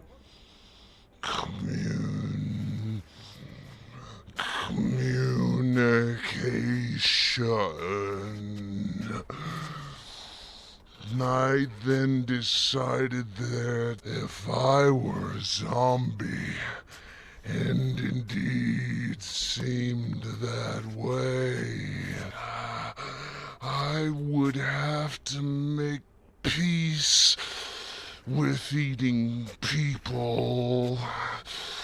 I frightened myself with the ease in which I accepted my fate. I was still myself, but who I was had changed in an instant. You never know what's going to happen in your life. You can adapt or fade away.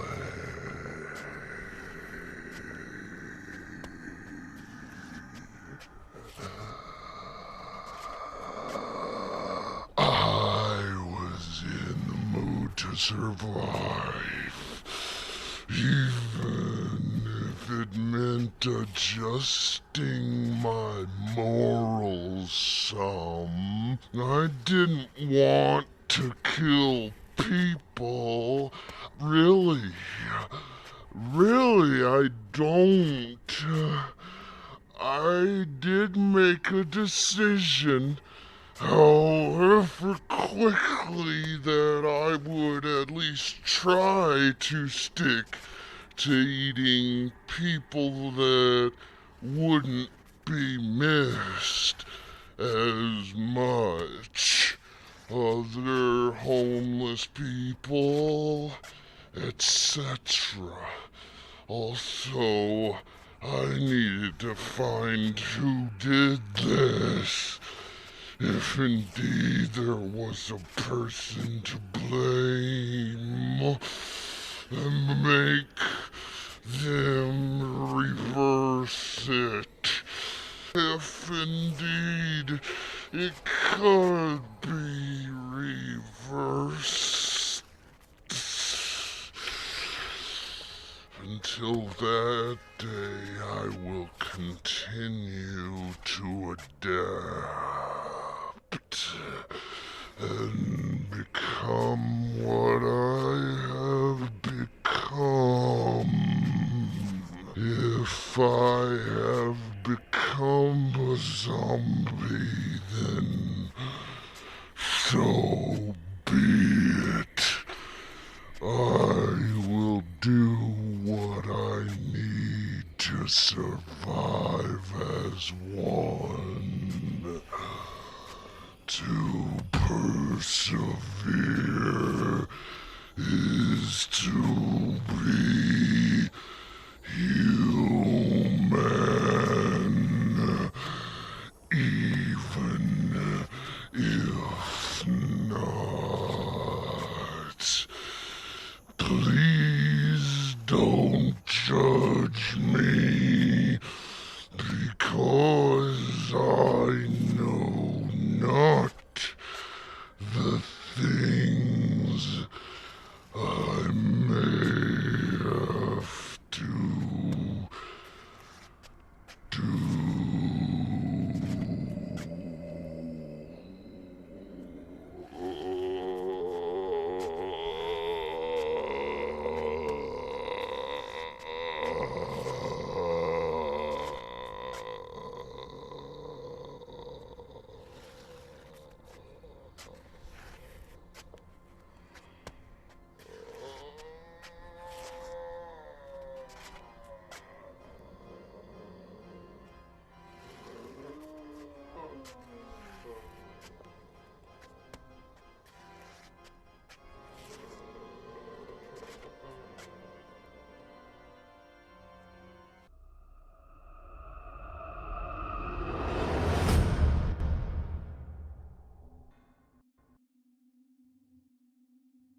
You know those people who tell the time of events to 15 minutes earlier than they start because, they'll be late? The people who would be late to their own funerals, as the saying goes. Well, that's me. Prepare as I might, I can never seem to get anywhere on time. It's the most frustrating trait ever, but yet it's absolutely always my fault. It hasn't always been this way. Before I had my daughter Bryn, almost 9 months ago, I was one of those people who took punctuality very seriously. The kind of guy who looked at the traffic flow on his phone and made sure to get gas the day before. I even set my oven clock 5 minutes fast, so there would always be a 5-minute advantage. I was prepared for most obstacles. However, what I couldn't prepare for was the unpredictability of Bryn. Her needs and moods varied, like all babies do. There was no rhyme or reason to her play. She did what she wanted, when she wanted, no matter if it made sense or not. It's like she was saying, "No, Dad, I'll lay here and eat my foot for exactly 1 minute and 27 seconds. If you attempt to remove it before this time passes, you'll be met with total non-cooperation. Not to mention the crying and flailing of the limbs." We had a good enough routine before her mother left us about 3 months ago. I'm ashamed to admit I threw away the outfit our daughter was wearing the day that she left. Over the preceding weeks, she had been donating a lot of her things to Goodwill, Supposedly it was to make more room in our closet. My wife said she was trying to be less materialistic for the new year. It turns out she'd been moving her things to another house. Newfound parenthood hadn't been going well for us. I told her to take a night out with her friends while I spent one-on-one time with Bryn. When I kissed her goodbye that night, I had no idea she'd never be coming back. Since then, the baby and I have just tried to make the best of our situation and establish new routines for both Bryn and myself. These are the thoughts running through my head as I rush to Bryn's 9-month doctor checkup. We're early for once, set and out the door. Then, naturally, she pokes the nipple through her bottle and pours it all over herself. So we go back in the house, clean her up, and repeat the process. It's 9:19 and her appointment is at 9:30. It will easily take 20 minutes to get there, and that's with cooperative traffic. I'm not going to super speed or lane weave just to be on time. We'll just have to be a little late, again, as usual. We're almost there. There are only about 5 miles left. I start to allow myself to relax my shoulders a little when Bryn starts wailing. Oh, Christ, not again. Not now. I think to myself, figuring she poked through her bottle again. You can't take a dirty baby to the doctor, ever, but mostly not for a checkup. It just doesn't look right. It isn't right. The pitch and repetition of her screaming are making my head feel like a kettle that's about to boil.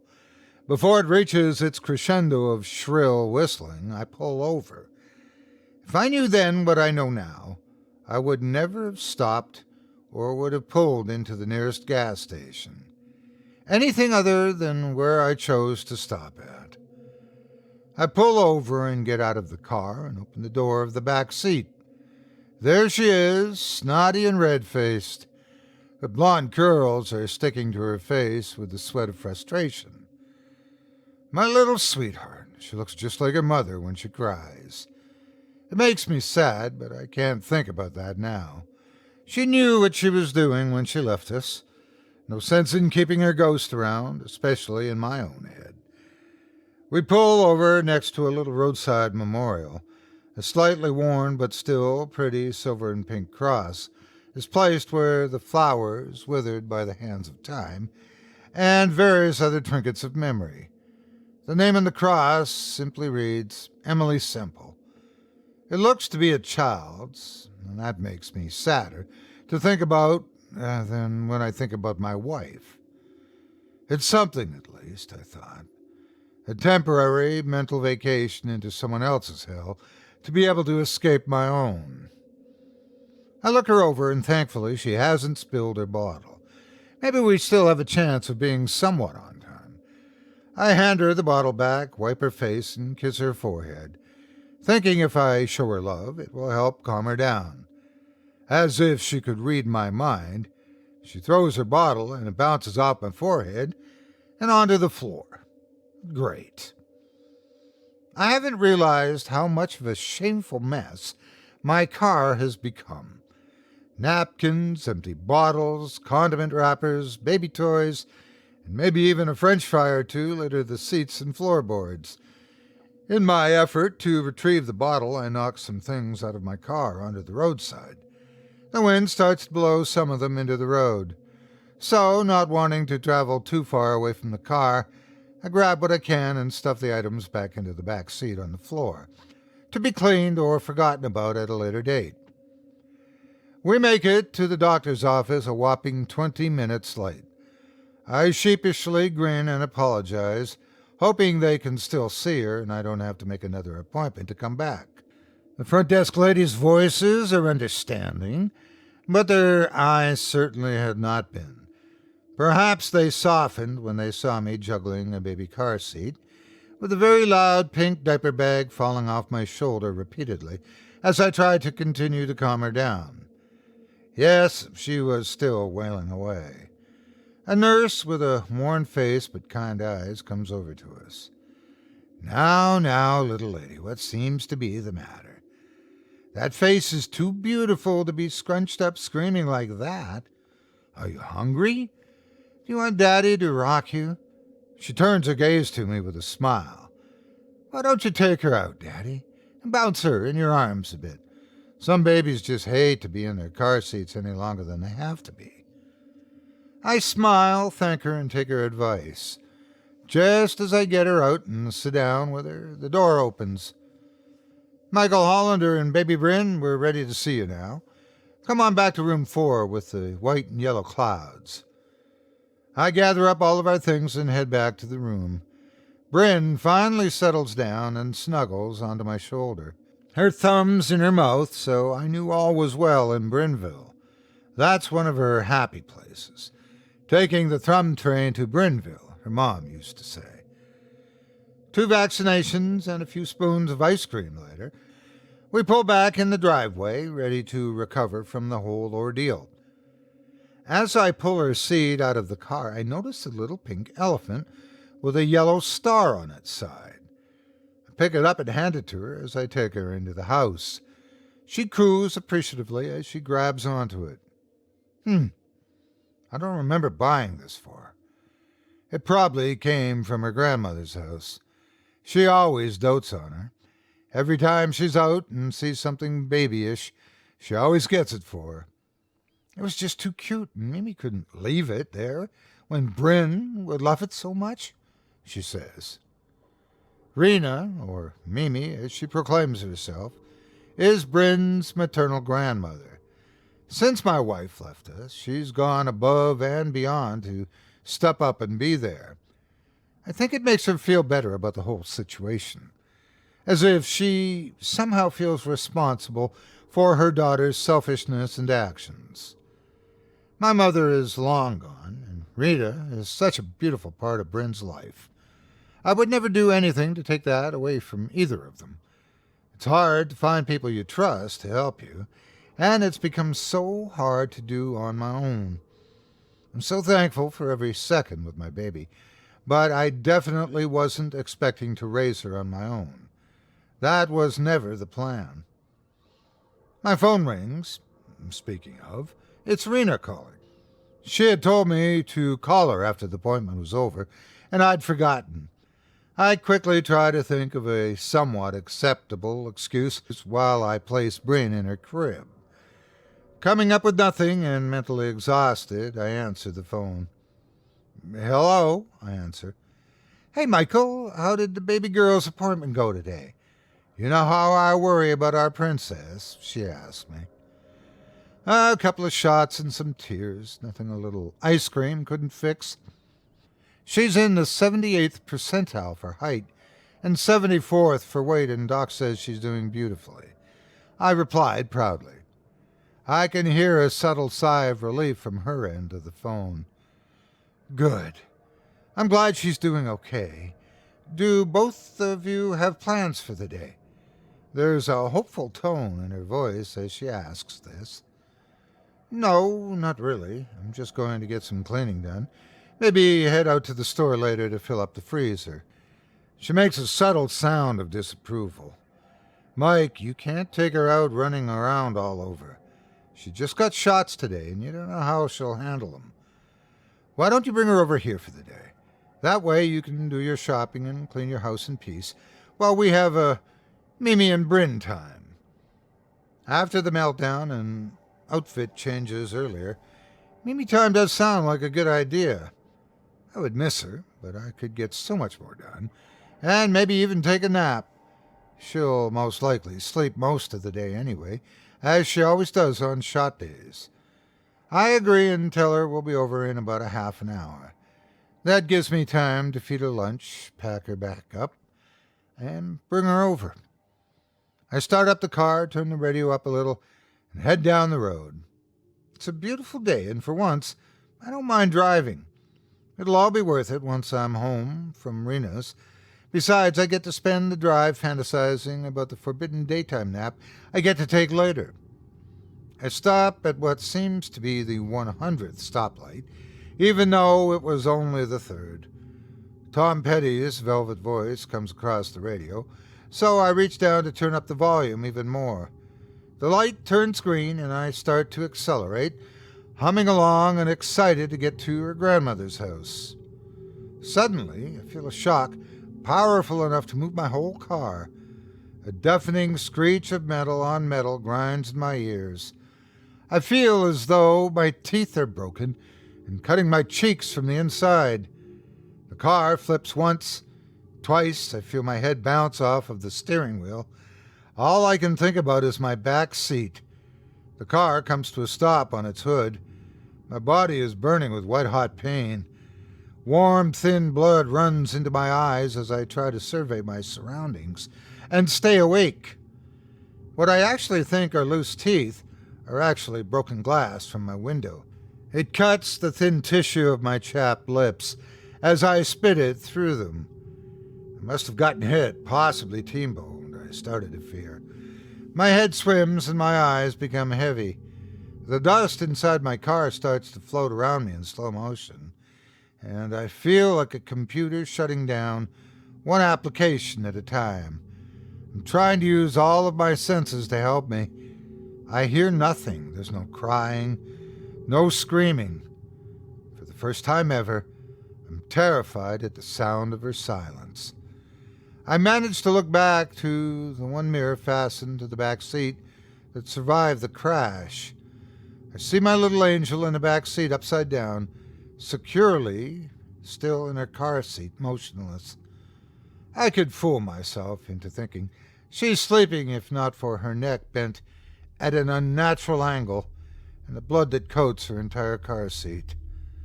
The last thing I see before I lose consciousness is a little redhead girl standing on the smoking road in front of my windshield. Her face is dirty and caked with dried blood. She's wearing what I guess must have been at one time a white dress with yellow daisies on it. Her broken finger points accusingly at me through my broken windshield. The hatred of her gaze is the last thing my mind registers as I begin to fade away. My eyes shoot open with a startled breath as the phone rings. I strangely find myself at home in my chair. A mixture of relief, disbelief, and surrealism washes over me as I take in my current reality. I jolt to a standing position and run to my mirror, examining my head where it hit the steering wheel. There's nothing. No pain, no bruises or cuts, nothing. Confused but hopeful, I run to Bryn's room, thankful to see that she's sleeping peacefully in her crib. Either I'm losing my mind, or that was the most realistic dream I've ever had. I rush to her, not even caring if I wake her up. She wakes up and is smiling at me. Her little hand drops something as I lift her up. I look down and see the little pink elephant with the yellow star. I must have fallen asleep after her appointment today. The phone rings again and startles me. My heart springs to life, thinking it might be my wife. Maybe her mom is calling to check on her, to say that she misses us. My heart springs to life in hopes that she was calling to tell me that she'd lost her mind and wants to come back. I look at the phone and sadly realize that it's Rena. I don't answer and let it go to voicemail. I'm still shaken up from that experience and need to pull myself together. There's no way she won't hear it in my voice and ask questions. I'll call her later. The phone then buzzes with a text message. It's Rena, not wanting to take silence for an answer, and says, "Hey, Michael, just calling to check on Bryn's doctor appointment today. If you don't have anything going on, please bring her over. I'd love to spend the day with her. Talk to you soon." Well, I'm definitely not going to be driving anywhere after what happened earlier. It will be a miracle if I don't see that image every time I close my eyes for the next 5 years. I'm not about to turn a foreboding dream into a reality. So I decided that Bryn and I will have a much-needed lazy day. I turn on some Netflix for me and my kiddo. I pop some popcorn for myself and sit down next to her on the couch. I let her snuggle into me, and we settle in like that for a little while. Halfway through devouring my popcorn bowl, she starts to eye it. She would look from me to the bowl and then back again. I withdraw it from her reach and tell her softly, no. She lets out an irritated grunt and furrows her brow, once again looking towards my bowl. Smiling at her spunk at this point, just thankful to have her breathing and alive, I let her have a piece. I walk to the bathroom, satisfied that she's at peace in one spot for once. I'm only in there for 1 minute, perhaps 2 at most. The living room is silent, and my sweet Bryn is on the floor, looking under the couch, with her butt in the air. I wait back a moment to see what she's doing, figuring she'll pull some lost treasure out of there and try to eat it. But much to my horror, she doesn't move. My heart drops as the air around me dissipates. I walk over to her as I call out to her, "You spilled Dada's popcorn, monkey butt. Did you find something good under there?" She doesn't respond, doesn't move, doesn't breathe. My heart drops as I rush to her. I pick her up and roll her over as fast as I can without hurting her. She flops over on her back like a limp doll, and her face is blue. I look over to the tipped-over popcorn bowl, devastated at how stupid I was. I tried everything I've ever read about babies and choking. I turned her upside down and hit her back. I tried to put my fingers down her throat to remove the obstruction. There's nothing that I can do. It's just me, her lifeless body, and the pink elephant at her feet. Tears sting my eyes as regret stabs my heart with a barbed blade. I moan and scream in agony as I struggle with my cell phone to call 911. My head spins as I start to lose my breath. I look out my window and again I see the little girl wearing the dress with daisies. Outside and down the street, staring in the direction of my house. Things tilt sideways as the ground rushes up to meet me. I fade away. I wake up again to my phone ringing, and once again I let it go to voicemail. My heart is beating so fast that I can hardly catch my breath. I'm very much still in the situation my mind was just put in.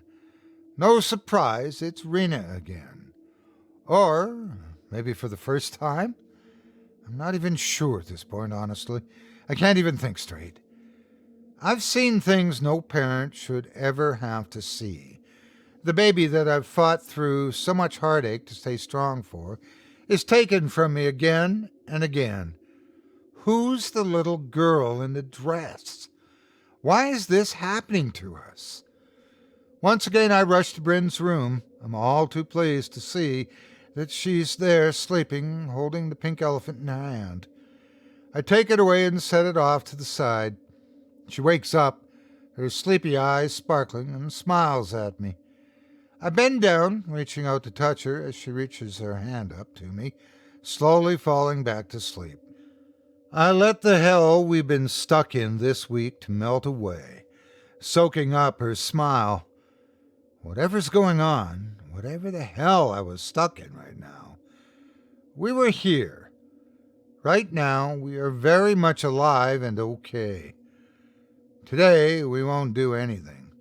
There'll be no car trips, no popcorn, no toys in her crib, no anything that can hurt my little girl. It's my only job in life to protect her, and I'll die trying. The same text message appears from Rena as before, and I decide to call her back. I try to sound as calm as I can, mentioning the same details about the doctor's appointment. This time, however, I decline the offer to come over, deciding not to tell her about the horrifying events of the day. If I doubt my own sanity at this point, why shouldn't she? After catching up for a bit, we arrange for me to drop Bryn off the next Sunday, and she asks, "What is Mimi's baby girl doing right now?" I reply, she's asleep in her bed holding on to that elephant. Hey, you have no idea how much she loves that. Where'd you find that? There's a pause. Michael, I never got her an elephant toy. I would have remembered. I make an excuse about Bryn waking up and hang up the phone feeling dazed. I go to my sweet Bryn. I've decided that I will take her to my room and put her in bed with me all day where nothing can hurt us. We just have to make it through the day and this nightmare will be over. I approach my baby's crib and she's still there. Only now she lays silent, not moving, not breathing. The silken skin on her arms is cold to the touch. Not again. Not again. Although at this point I've seen this far too many times and I'm comfortable with. The fear is always embedded in the back of my mind that this may be the last time. Maybe this time I'll pass out, wake up, and my little girl will still be gone. I frantically look around the room for something to hit myself with. Something, anything to make me pass out so we can begin this again, so I can have my Bryn again. I lost her mother, which still haunts me to this day. I cannot and will not lose her too. Where she goes, I go. She's my only light left in this world. It turns out I don't have to find anything. I feel my breath slow and the room tilt. The little girl in the dress's angry eyes follow me all the way to the floor. The more I see her, the more translucent and decomposed her form appears. My worst fear is that by the time there's nothing left, Bryn's chances will run out. I can't let that happen. The phone rings. I wake up and ignore the call. You know the drill. I run to my daughter and wake her up as gently as I can. Only one thing matters today. The only thing that can fix this. We unintentionally disturbed Emily's resting place. The only place that we have is to return this to where it came from. I stumble my way to the car with her and hastily strap her into her car seat. We take off in the direction of her doctor's office. I just pray I get there in time, with no red lights and no accidents. I see the pink and silver cross and immediately pull over. The contents of my stomach emptying themselves down the side of my car as I rush out of it. I open the back door and grab the elephant from Bryn's little hands. Her eyes get big and her lips puff out with the threat of oncoming tears. That doesn't matter now, though. I have what I need. As it leaves her hands, it starts raining. I look to the sky, torrents of droplets stabbing at my eyes, and scream out, "I'm sorry, Emily. We didn't mean to steal from you. Please, leave my baby alone. I never meant to take it. She deserves to live." There are tears falling from my eyes, and spit is flying from my lips. Please. With my free hand raised in surrender, I gently place the elephant next to the cross and back away. It may just be in my head, but I swear the air feels lighter, giving me the refreshment of promise. I hope to God that I did the right thing. Bryn and I just need to make it through one whole day. Sleep isn't kind to me, as the show 1,000 Ways to Die plays continuously throughout my mind like a movie screen. Only my daughter's the only cast member and starring role each and every time. A couple of years go by, with Bryn growing into a healthy toddler with little to no signs of danger. Her hair has turned into an amber color over the changing seasons. It pains me more and more to see her grow into a physical carbon copy of her mother, but I'm ever so thankful to have each and every day with her. The events of the last years have taught me never to take her for granted. Every stumble, laugh, toy, and smile is a natural gift from God. Her words are coming more often, and with less time in between. However, I'm having the hardest time getting her to say her name. She mumbles something each time that I do, and whatever the word is sounds nothing like my daughter's name. The worst thing is that the word that she's saying sounds an awful lot like the name Emily.